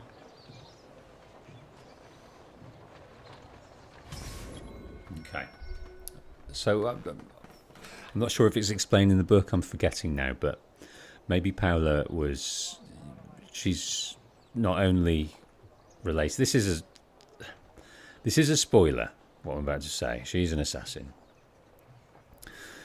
But it's so inexpertly masked and so obvious, and a reveal given later that expects you not to know. Anyway, so I'm thinking that perhaps she's got a debt of honor to the Auditore family due to her relationship with the assassins, but I think she was also to Giovanni in particular, who certainly helped her in court and maybe helped her get away from those that might hurt her, and then inducted her after that.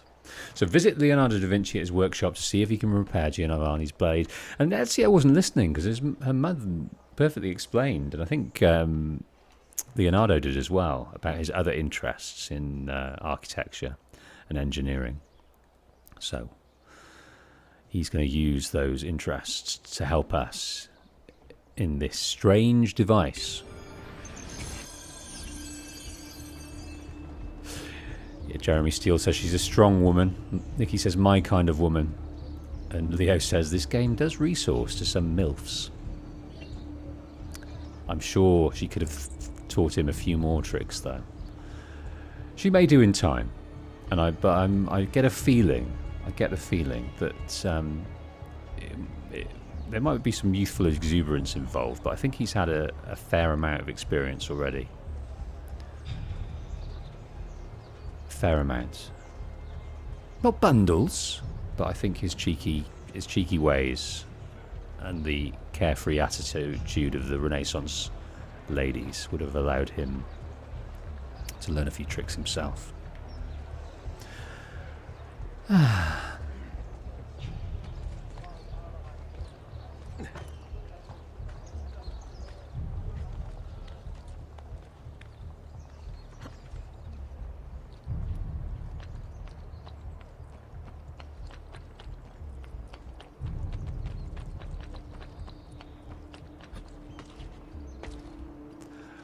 Okay. So as we escaped, we were advised to escape by a guy and a girl at the hanging, and they were people we met during our deliveries of various notes that were given to us by Giovanni. One faction there were thieves. We haven't met those yet. The others are courtesans, but there is a faction here. We can hire these guys. I bet those thieves can work to distract the guards, and if you start a brawl, they'll probably fight with you. Just go talk to them. They'll tell you their price. Renaissance thieves were usually wanderers who could vanish at the first sign of trouble. making it hard for guards to track them. Black market business in Renaissance Italy was booming. Muggings in the major cities were fairly common, as were murders. Often strollers were attacked in the dead of night, killed, robbed, and then rolled into the nearest river or canal. Even if a thief merely stole rather than killed, the penalties if caught were often unduly harsh. Torture was common. Thieves were put in stocks and sometimes even publicly executed. In order to avoid punishment, thieves often created bonds of trust, honour amongst thieves. Each was supposed to tell the rest his dirty secrets, which meant that each thief potentially held his comrades' lives in hands. I'm really excited that Sean is not putting his injecting his sarcastic humour into this just yet. I think that is an honour bestowed on us in later games. But Rebecca gives some helpful little tidbits. Rebecca 84. Hey, you make it look easy. Okay, we'll come and see you guys later.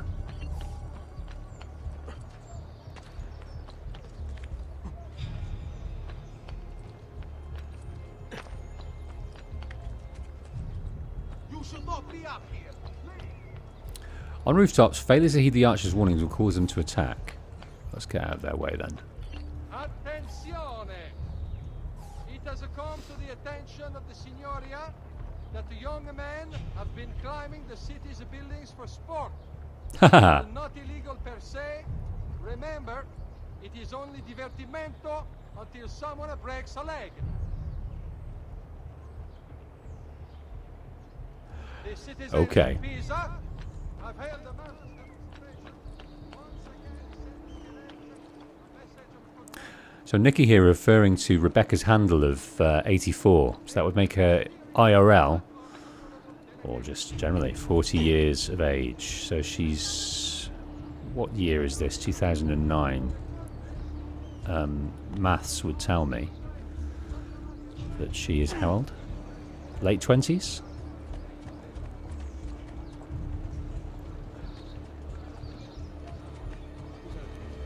Okay, Leo is going to sort us out. Sort us right out.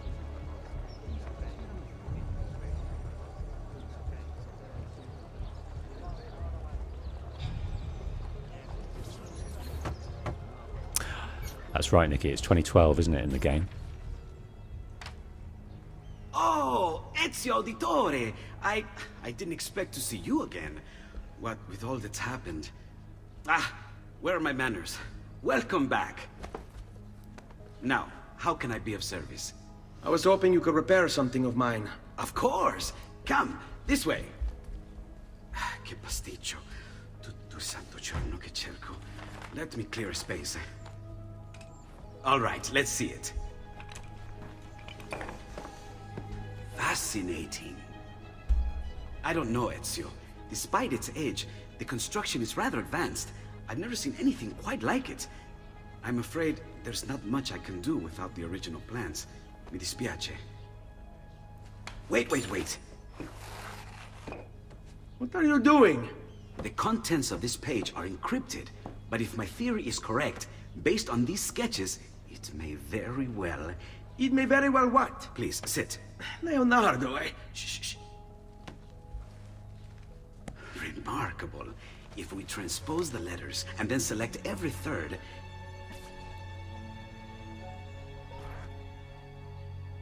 There! It's finished! Huh? What's finished? The blade. I managed to decode that parchment of yours. It showed me exactly what to do. Now all that's left is to remove your ring finger. Really? I'm sorry, but this is how it must be done. The blade is designed to ensure the commitment of whoever wields it.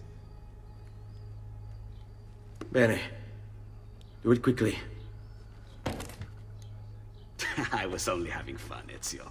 Though the blade once required a sacrifice, it's been modified. You can keep your finger.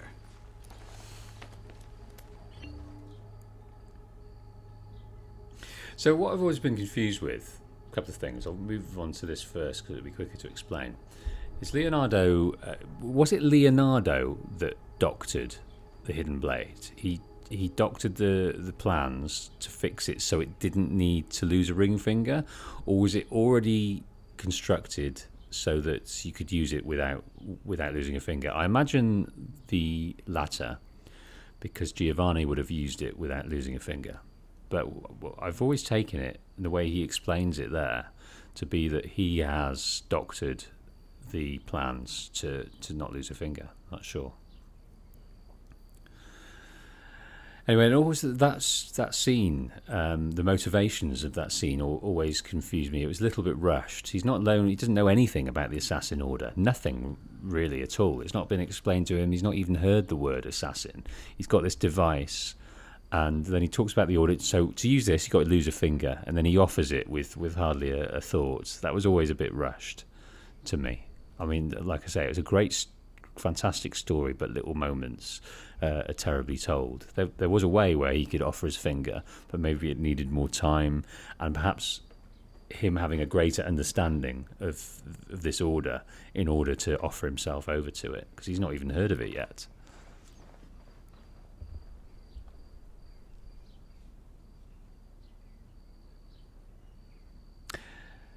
Yeah, so Jeff Mates mentions the codex pages are made by Altair. That's explained, isn't it? So he decodes those. So it was Altair that redesigned it to not lose the finger. He had to lose a finger to be part of the assassinhood, but later on, when he wrote the codex, then he made lots of discoveries and findings, and he noted them down. That's it. That's it indeed. Incredible. Yes, it is. Tell me, do you have other pages like this? I'm sorry, only the one. Listen, if you ever do happen across another one of these, please, bring it to me. You have my word. And thank you for fixing this. By order of the Florentine Guard, open this door! Just a moment. Wait here. That's right. Are Game you of Dog Leonardo da Vinci? redesigned it using the apple. How may I be of service? I need you to answer some questions. Certainly. Okay. Now, this is timely for us. Now we've just got our hidden blade. We're going to put it into action. We've seen you consorting with an enemy of the city. What? Me? Consorting? Preposterous. When was the last time you saw or spoke with Ezio Auditore? Who? Non fare il finto tonto. We know you were close with the family. Perhaps this will help to clear your head. Ready to talk? What about now?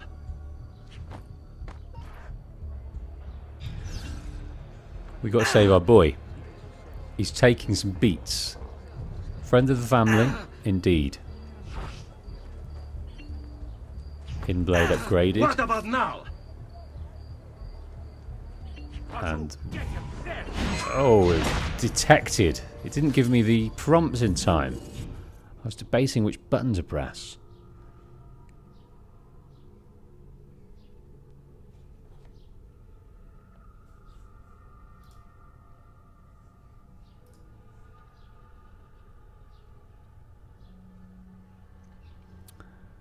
So Dan Plays says lag. Is there lag in the stream? Is the stream stable?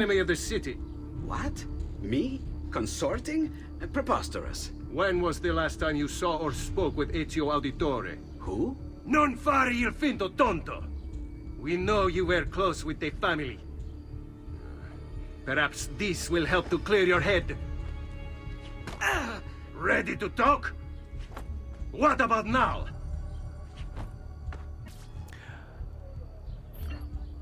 No, I don't think it's triangle in the earlier games. I think it's square. The left hand.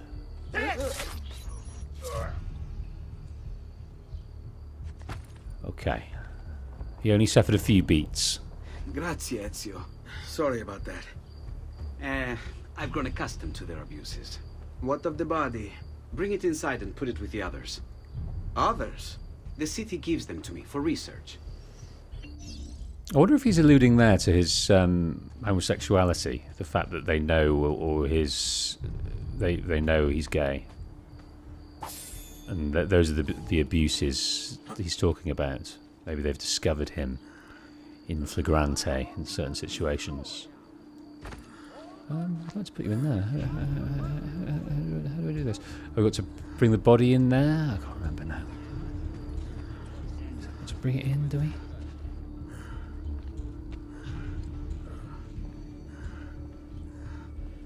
Over there. See? Like it never happened. Thank you, Leonardo. For everything. Anytime. And remember, if you find more of those strange pages, bring them to me. Should they contain new designs, I will upgrade your blade as well. Of course. Now, I really should be getting back to Paola. Porgile I miei omaggi. We can see in the background the we can't now, but there was lots of drawings of body parts and things. He was fascinated by that and wanted to document all the different things by dissecting and recording the human anatomy. Quite the dude. Okay. We'll head here. We'll open up things a bit. We can buy a fast travel station, which is of course useful. We've got one of these races, which I always find quite difficult. We can gain a codex page. All before we head up to the memory starts here. So I think we'll get this because we're near. Then we'll head over to here and do this race. I don't like the races. I always get them wrong.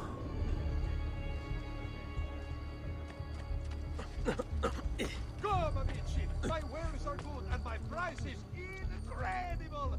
So low, it's a miracle I stay in business!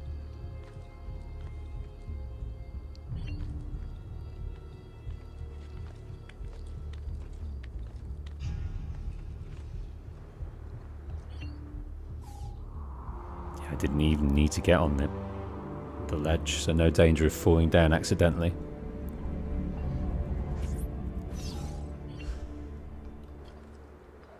So what is it you sing, Nikki? Like these instances? You embody a bit of R. Kelly, is that right?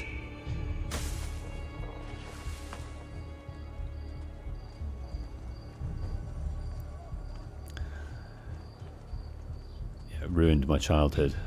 All that behaviour. R. Kelly. Rolf Harris. Jimmy Savile. May this year's festival of San Giovanni be a time of great joy and pride in our great città. The masters of the guild wish all another success. But I've got to remember that's the middle pad is what we need. Let's go and get this codex page.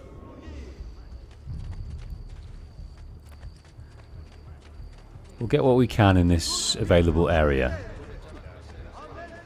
before we move on to pastures new. We're not welcome here.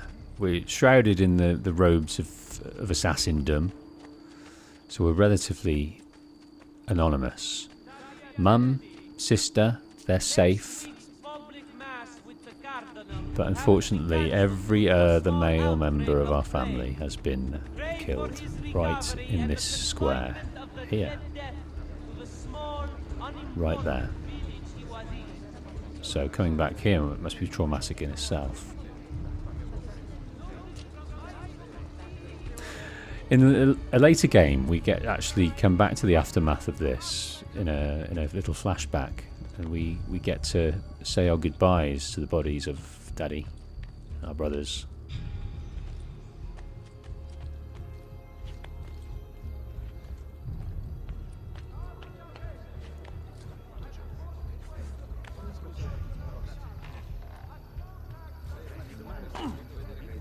Life expectancy? Have I seen that man before? Okay. I think so there's 3 dudes kicking about. In the top of the map at the moment there are other adjacent enemies. But let's take one guy. We've got time for another? Yes, we have. We'll get the sword out. What's the sword? Oh no, we've lost our sword. That's why. Okay, let's counter. There we go. Dialing it in. Okay, we are not being encroached on by those other enemies, so we've got a bit of time to get in here. So this represents some kind of bank.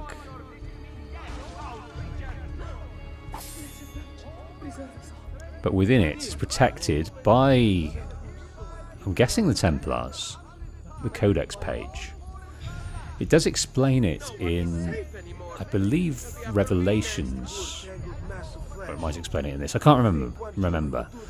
But how the codex pages came to be so disparate, so scattered, when they were part of one volume written by Altair.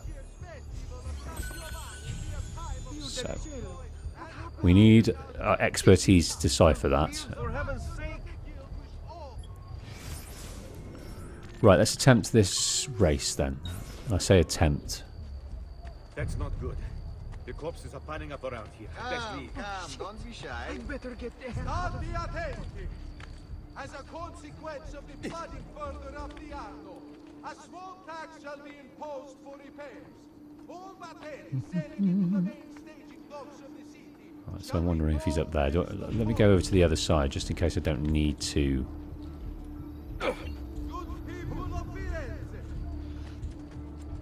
I don't need to go up there. I don't want to avoid these guys. No, I think we do need to go up there. Oh, let me get back in here.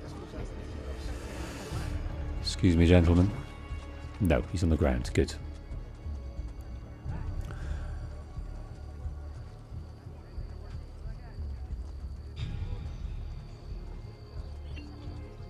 Okay. I can outrun anyone in this distretto. I hear you the best. Prove it.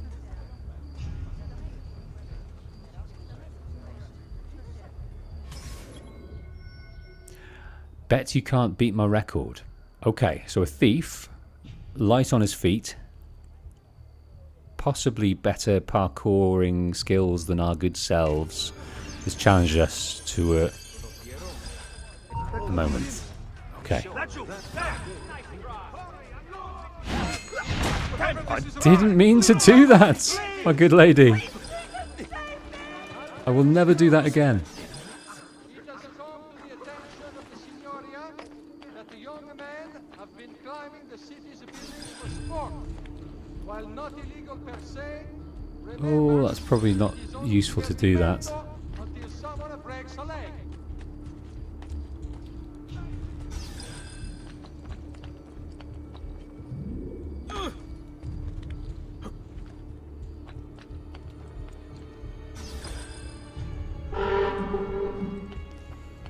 Okay, giving us a warning.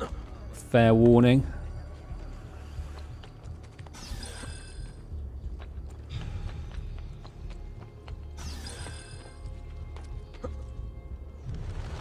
Oh my goodness. Yeah, I think we've ruined Christmas. Any Christmas we were going to have is now ruined.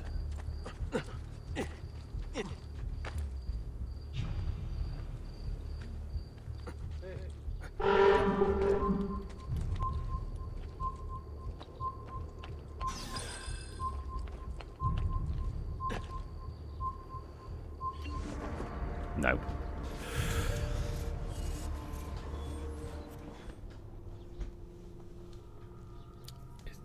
It's generally too hot to be sweating over these speed races, but I'm intent on giving it another go.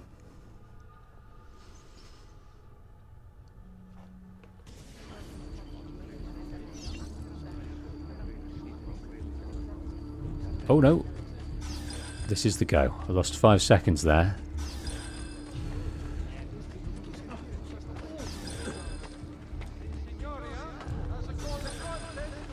Lost 5 seconds. Oh dear, not a great start. Oh, please, I'm gone. Should submit applications to their gonfalonieri. Not a great start. Arte del Cambio warns members to avoid the Bentivolios of Bologna.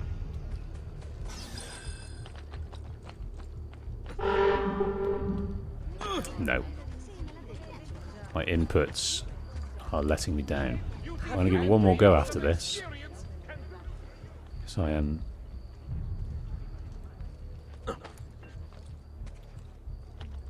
sweating like Giovanni in the stocks.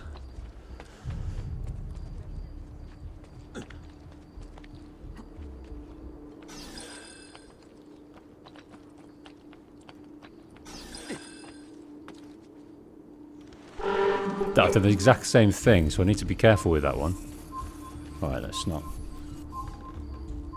ruin this. So Gamer Dog says you can use keyboard and mouse for better fluid parkour. That wouldn't help me in this case because I'm playing on the PS4, but that is interesting. Better inputs with the keyboard. Right, last go, and then we'll move on. We'll come back to that when we've dialed in certain things and it's not 26 degrees. Right, done better here. Done better here. It's important to barge them out of the way, otherwise we'll fall over.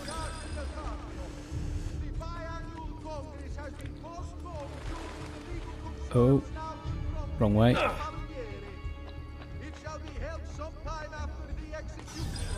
Oh, nearly fell off there.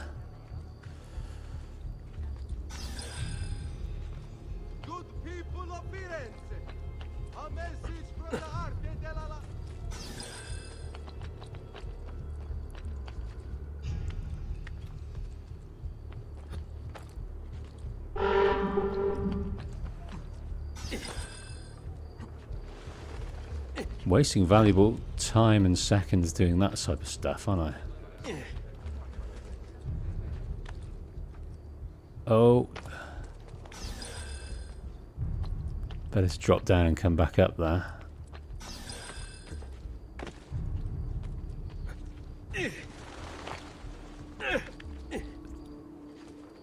Slightly better there.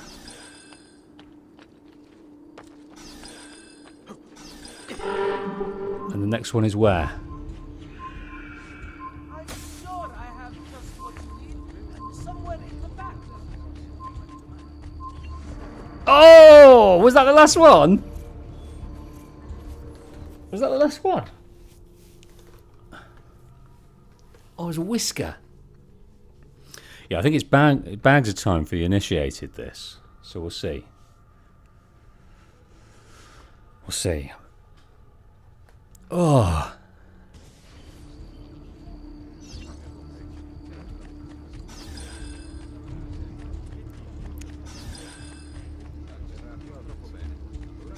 Oh, I managed to get through there without knocking anyone over. Come on.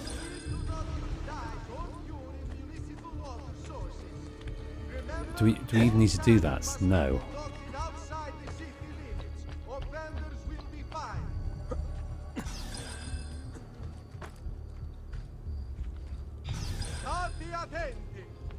As a consequence of the flooding further up the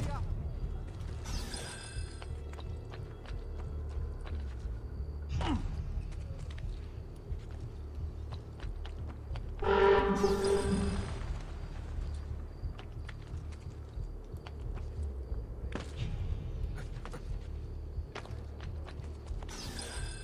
have a feeling that particular one was a quicker route.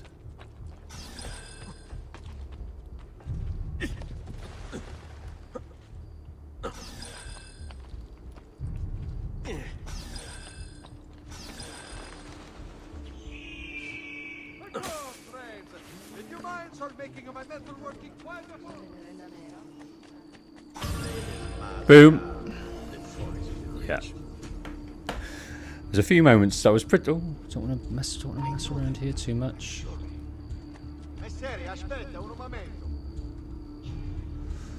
Right, are we hiding here, or is he going to discover us? Enough.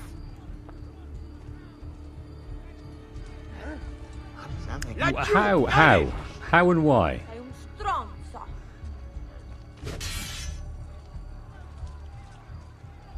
How and why did you discover us there?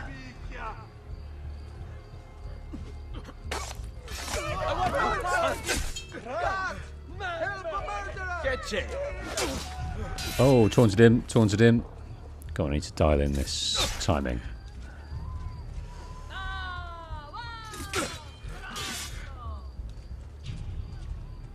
Release me, ora!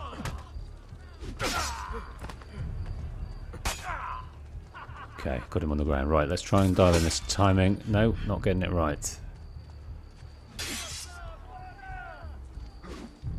There we go.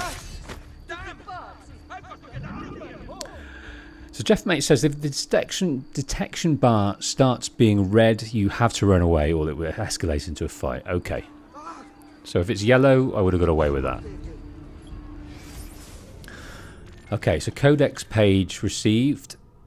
But now we need to head over to this area of Florence to start this memory. We've got our hidden blade. We've got our guy who's going to decipher the codex, but we need to catch up and make sure the rest of the family, the remainder of the family is safe and well.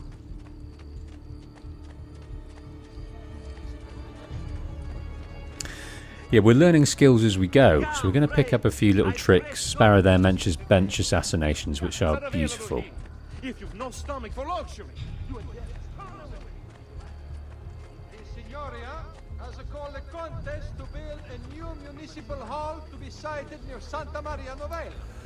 Interested members of the Arte dei Maestri di Pietra e Legname should submit applications to the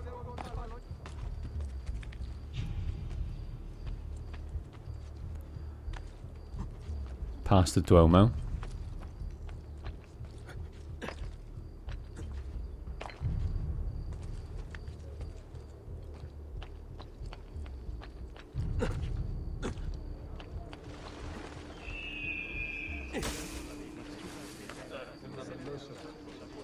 There was a little hint there, Nikki, of me wanting to say I believe I can fly. Just a little flicker. So I think it may grow on me. I think I may embody it in some way.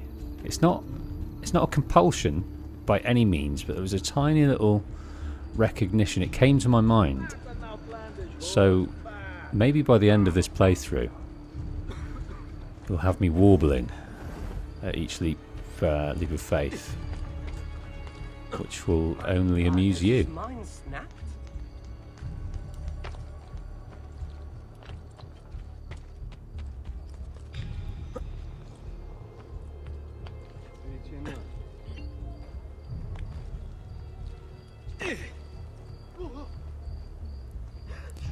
Okay, into the Rosa. Impressive, though reckless.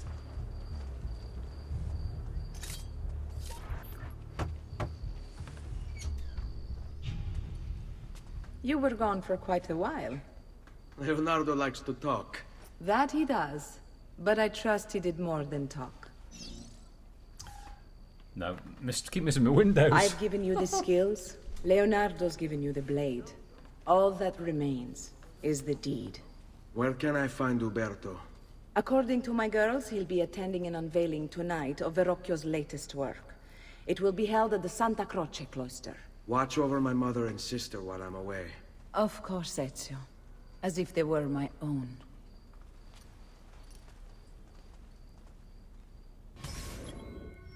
Judge, jury, and executioner. Visit the art show at Santa Croce. Find Uberto and exact revenge. So this is our first sort of planned assassination. The ultimate traitor, the family friend turned traitor that left the family roped and had everything to hand to acquit them, but didn't.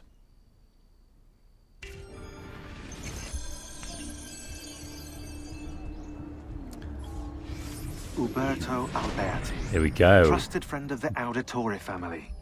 According to the history books, this guy was a saint. He prosecuted murderers, rapists, the worst criminals. One of the best lawyers in Italy, he won every case, in spite of the fact that he was self-taught. Now, I found a back door into the Templars' database server. I've been combing it for some kind of smoking gun. I found it. Apparently, Uberto's family was evicted by the Medici Bank. Uberto's been aching for revenge ever since. And the Templars promised him support. Ezio's father was standing in the way, and Uberto was jealous of his influence over the Florentine government. Two birds with one stone, isn't it? It looks like Uberto used his election to the Signoria as his opportunity to strike.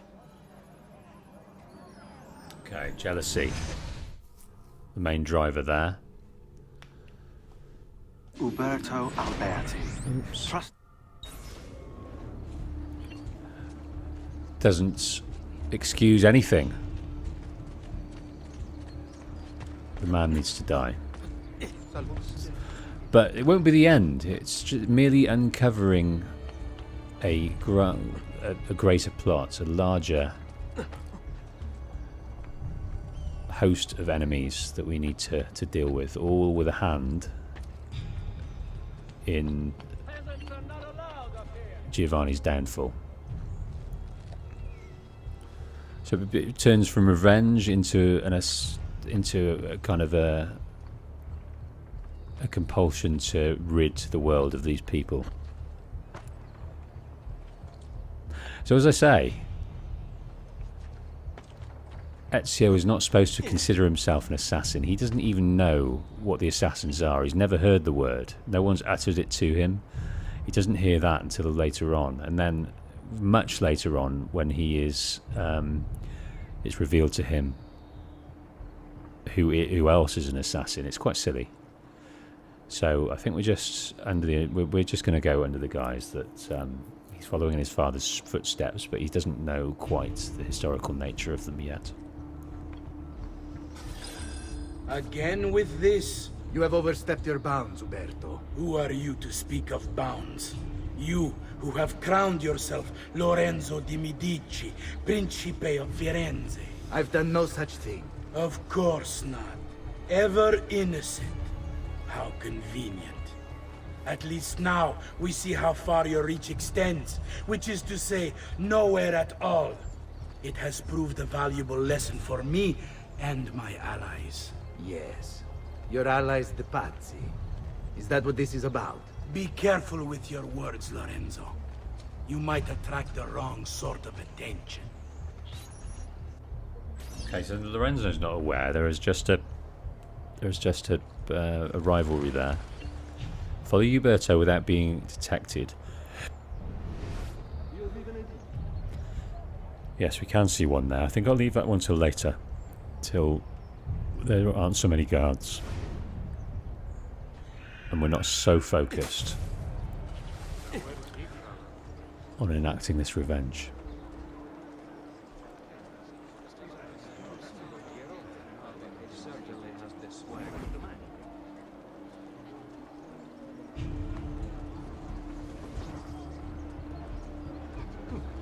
He seems quite well armed, no?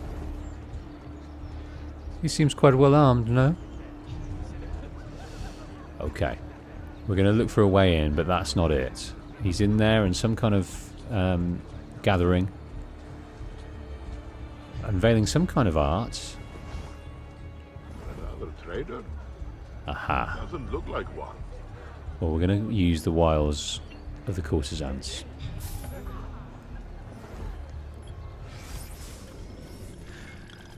So prostitution was one of the most popular occupations for Renaissance women, whose only other options in most cases were staying with their families or living in a convent. Italian society supported prostitution, and many brothels were regulated. At the end of the 15th century, cities started to pass laws against prostitution, forcing courtesans to wear specific outfits and separating them from respected society. So it was an honourable profession turned into a sordid profession. Right. Okay, these guards are going to be flummoxed by the beauty and wiles. The faction that was following has been lost. Why? Oh, that's why. Because these guys are interested. Okay, we can get in. Good evening, Gonfaloniere. To you as well. I trust you're enjoying yourselves. Indeed, a nice distraction from that nasty business with the Auditore family. And to think I once thought of Giovanni as a brother. Don't blame yourself. How could you have known what evils he planned? I say we strike that traitor's name from the record books. Let history forget he ever even existed. Yes, if you'll excuse me for a moment. Right, there's plenty of artwork on display here. And Alberti is working the room. So, tell us, how does it feel to be a hero? Please, I am no such thing. As Gonfaloniere, it is my duty to ensure that the city of Firenze remains a shining beacon of justice. Corruption and its ilk shall find no purchase here so long as I am in control. You are a treasure, Uberto. I hope Lorenzo recognizes that. Yes, our great leader, Lorenzo. I'll see you ladies later.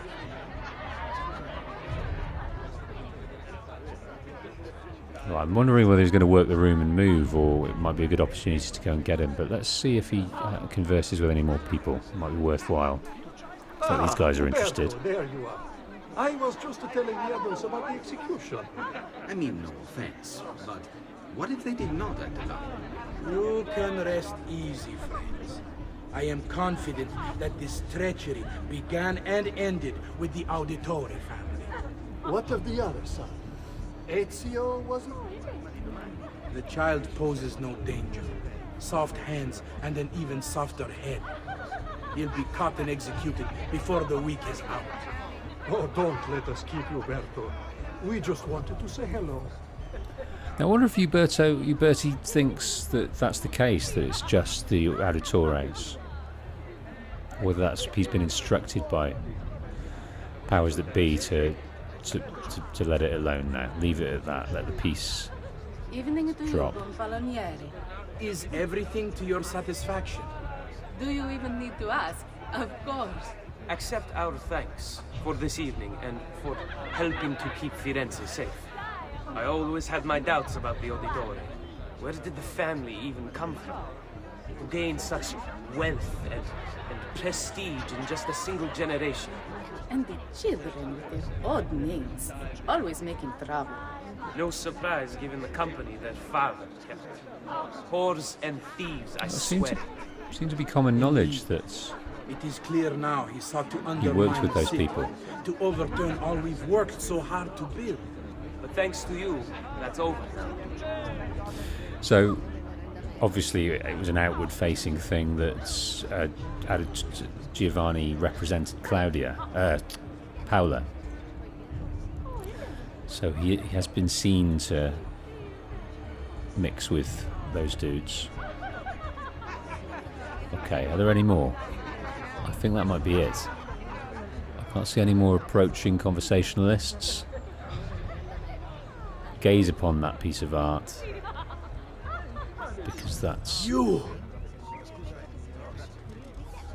not. That's death, that is.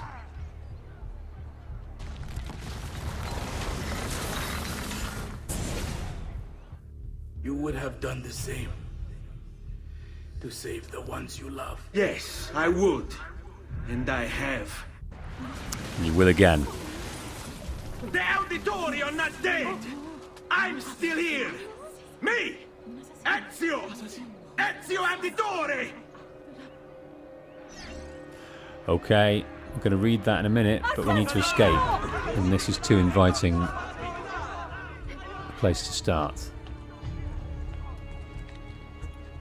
Let's head over the rooftops. Looking for a place to jump down. Now we'll go this way.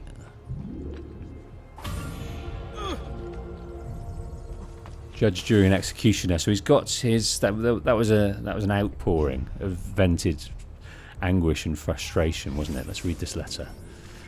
I am Ezio Auditore.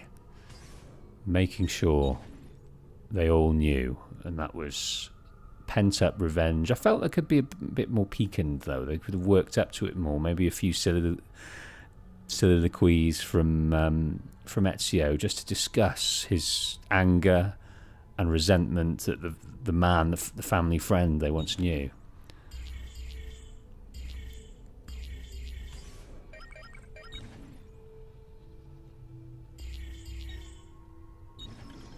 My love, I put these thoughts to paper in the hope that I might one day have the courage to share them with you.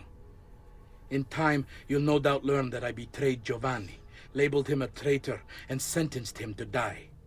History will likely judge this to have been a matter of politics and greed.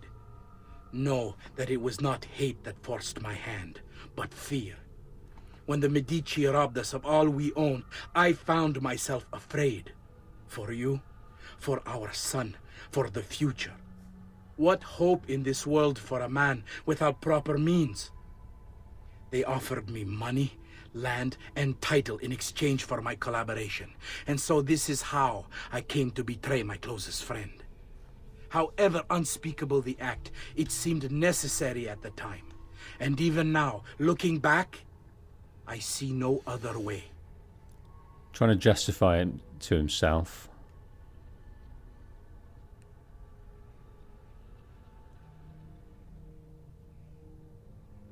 But it was hatred that forced his hand. When the Medici robbed us of all we owned, I found myself afraid. For you, our son, for the future. What hope is a world for a man without proper means? So his kind of status was threatened. And there was a hatred formed because of that. And he was offered a way to enact that revenge. So he took it. So that's his motivation for becoming what he has become.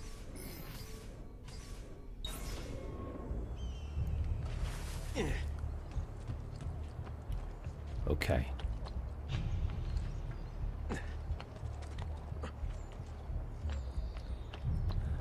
Back to the Rosa, is it? Not the Rosa. What's it called? Why are you here? Get down! Paola's place, anyway. Pezzo di merda! Where is he? Another trader? Doesn't look. It's not marked on the map here. Let's grab that so we know where we're going.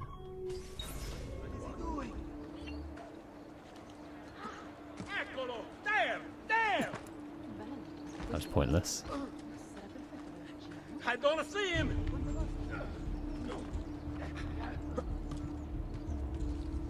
You all right?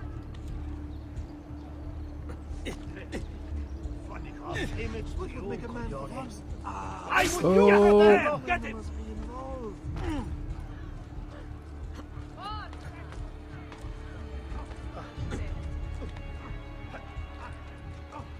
Sam, I'm losing him.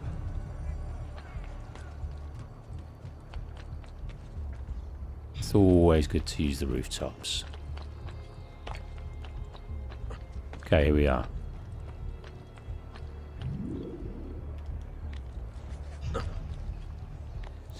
So revenge enacted.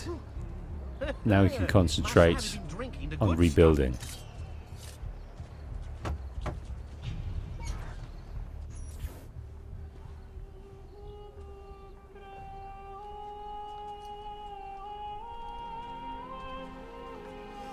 I think it's best I leave Firenze. Where will you go? My uncle Mario owns a villa near Monteriggioni. You're still a wanted man, Ezio. What would you have me do then? I've seen posters all across the district. Tearing them down will help the city forget your face. No doubt the heralds also incite the public. Bribe them, and they'll speak of other things. Or you could hunt those who bear false witness against you. They traded dignity for coin. Their loss would not be mourned. Do any of these things, and you should be free to leave.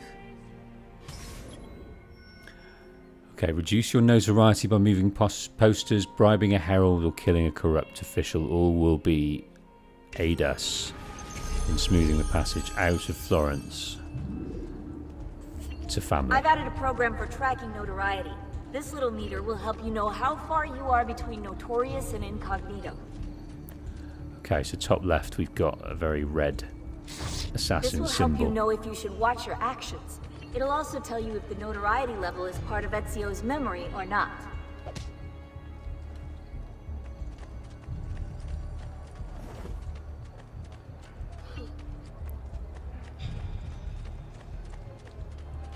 Right, one up here.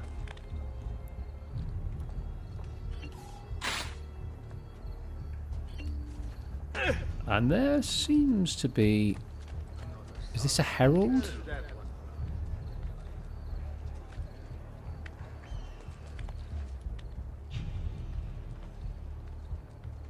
Let's go and see what this guy is. No, I don't think it's a herald. It's some kind of... the eye icon on a days pops up indicating that's a glyph. And turns them upside down.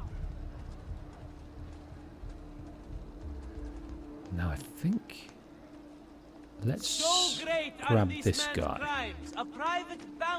So we can't get the bench kill now, is that what you're saying?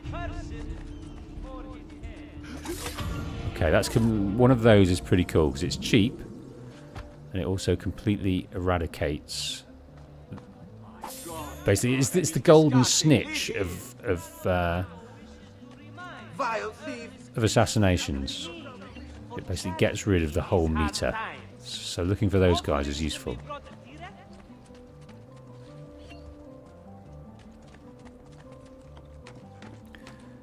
Impressive or socially unexpected actions will make you notorious. What constitutes impressive? I mean, my barometer of impressive is different to most.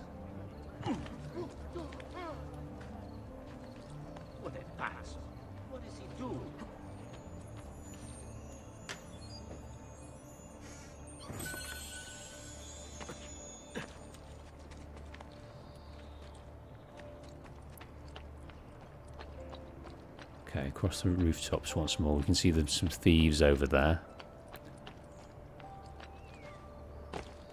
Waiting for instruction. Oh. Did you see that? He groped her up very well. He landed with both palms upon her breasts. I think that was deliberate. Okay, let's get out of Florence. Bentornato, Ezio. Were you successful? Yes. Madre? Ezio! Where have you been? They wouldn't let us leave. And Mother, oh, she hasn't spoken a single word since we left the house. Father will need to sort things out. Where is Father? And Federico? And... Oh, they don't know. They don't know. They've not been informed. Something's happened. What do you mean? No, it's impossible. Claudia. No. I did everything I could, Piccina.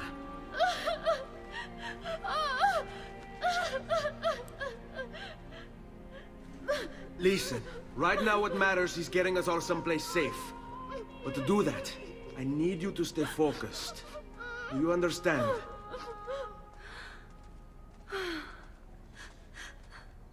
Good. Will you watch over Mother for me?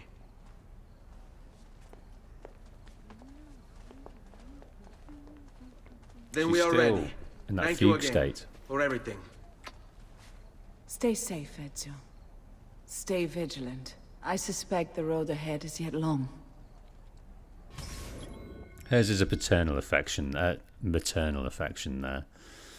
Ezio's maybe concerned with his escape.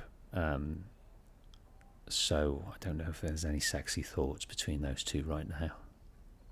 Escort Maria and Claudia out of Florence to the Villa Auditore in Monteriggioni. Our first visit to that glorious place. All right, this way. Steeped in Auditore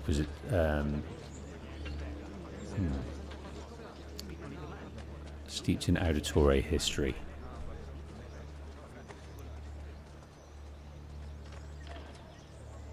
Here Campione approaches, so let us sing for its joy. Strikes down the evil guardsmen, protect Not as annoying, not nearly as annoying as the coins. You must give me some coins. In AC1. Not nearly.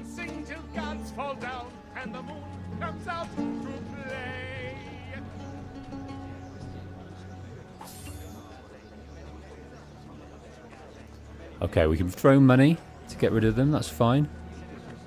We seem to be getting through these guys without them knowing we're here, which is useful. They haven't discovered us yet, but Claudia and Maria have got a health bar to be respected. We need to get them out safely. It's this way. Okay. What would have been useful?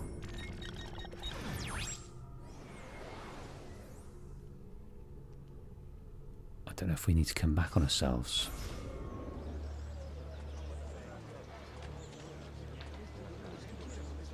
And go round. That's what I'm going to do. Let's try doing that. The easy way. Oh, that brings the guards as well. That's interesting. Gold! Ah, che buona fortuna! Gold! Yes! That's a good distraction then.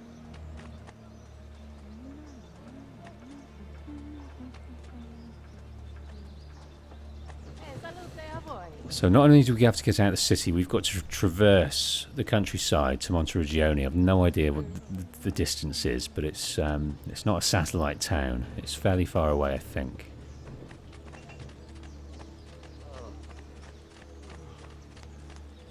Sparrow mentions that they only distract the guards of a lower rank, the more lowly paid of guard. I'm just wondering if we can get a wriggle on, or we're going to be discovered if we run like that. No, it looks like we're okay. Why they're not searching for us in the manner that we were searched for previously, I'm unsure. Okay, guards, have at it. That's more like it. Okay. Let's distract some people.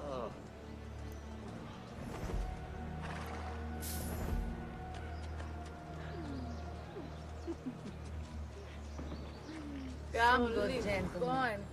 Take your leisure. Well distracted, we can head out. So we've exited Florence. Follow my lead. You girls can probably go now. You can follow us all the way to Monteriggioni. I'm sure Ezio would be very grateful for your company. But perhaps not around Mummy and Sister. Andiamo. How could this have happened to us? It's a bit weird. I don't know. So how do I get rid of them? There was a way to jettison them.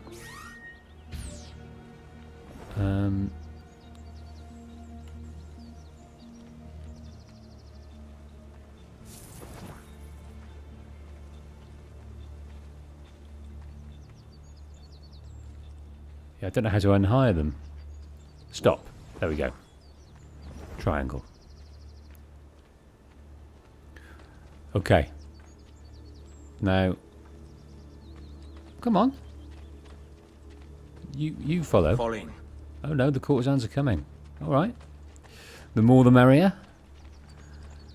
I'm sure our uncle would appreciate the company. I don't know. No, they are coming to Monteriggioni. Follow me, follow me, follow me, follow me, follow me, follow me now. On me. What will happen to our house?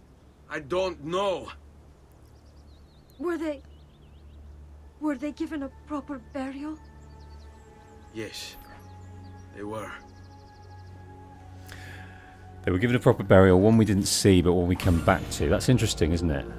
So adamant that it was given a proper burial, and they picked that up later. Well done, devs.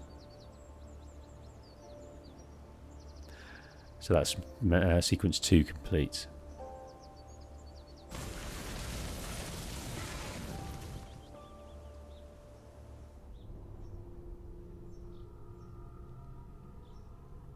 Okay, Monteriggioni, a place that is frequented by, owned by our uncle, but it's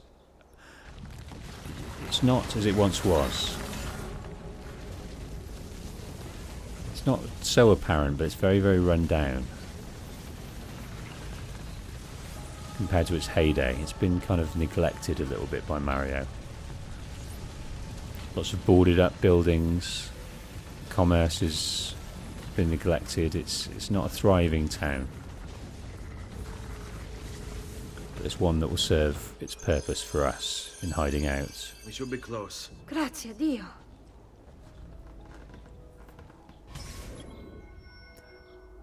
Escort Maria and Claudia to the Villa Auditore in Monteriggioni. Stay close.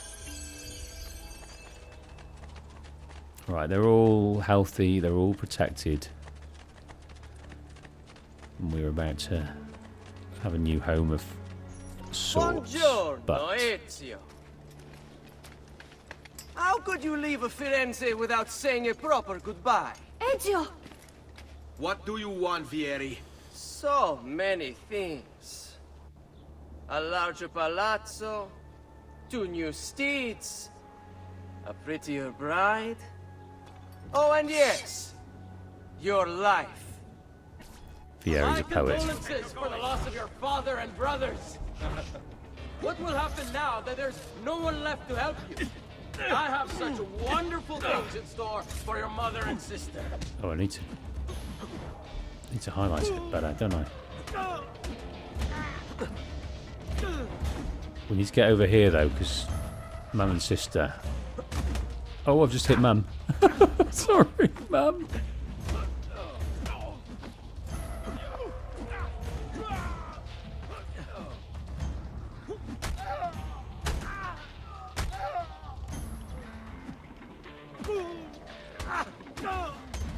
They aren't so easy to get.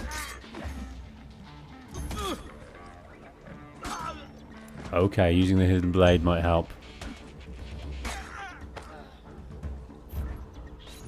I grow tired of this game. Finish him, and do not spare the women. What sorcery is this? Not sorcery, boy. Skill. Show yourself! As you wish. Here, use this. Kill them! And we've got a sword again. All!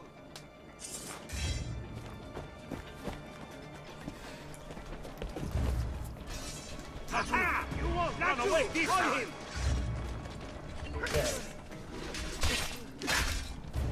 Fight.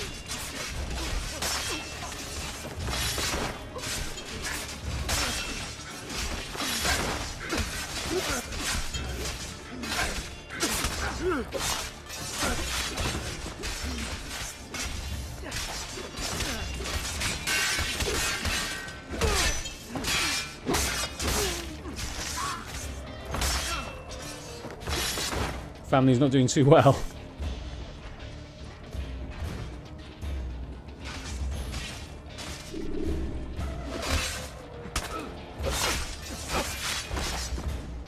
Let Mario finish off the rest, shall we? No.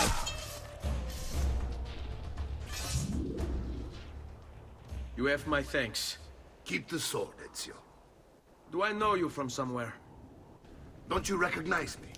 It's a me, Mario! Uncle Mario? It's been too long, Nipote. Far too long.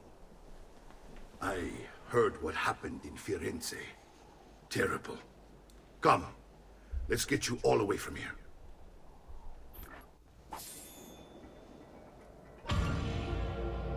Okay, it's me, Mario. It's a me, Mario. So here it is, Monteriggioni. Villa Auditore. Dilapidated, let go, neglected, but a safe haven for us at the moment. Just checking the amount of florins we got. We are rife with money, which will help us here because we're going to help renovate it, and in doing so, earn the dividends. Monteriggioni. Built in the 13th century by the overlords of Siena, Monteriggioni was actively involved in the defence of Tuscany against Florentine attempts to gain more territory. At the front of this conflict was the Auditore family, who became the city's rulers and protectors. It was the Auditore who constructed Monteriggioni's famous walls, which can still be seen today. Although standing in opposition to Florentine desires, the Auditore had cordial relations with the Medici family, largely due to their collective Florentine roots. Monteriggioni successfully withstood attacks from Florence until 1554. The city was betrayed. Giovanni Zetti, the keeper of the garrison and a Florentine exile, was allowed to return to Florence in exchange for the keys to the city. Extraordinarily, the Auditore were allowed to continue their rule of Monteriggioni under Florentine leadership, showing that the Medici do not forget their friends. Okay, so this belongs quite clearly to the family. We're going to enter, be safe, be merry, and learn a few things about our heritage. But we will do that in the next stream, and that will be next Monday. So thank you so much, everyone, for joining this stream. I've been doing streams now for 3 weeks, maybe 4 weeks, and this has been the most subscribed to. Possibly to do with the game, but I'd like to think our little streaming tribe in the week, 1 PM UK, is growing, and that makes me quite happy. I'm absolutely loving going through these games, discovering the lore, getting immersed in the story, treating it as an immersive experience for you and for me, reconnecting with the games I've not played for a little while, and also learning lots and lots from you guys. Thank you so much for turning out, and we'll see you next week. Have a great weekend, everyone. Bye.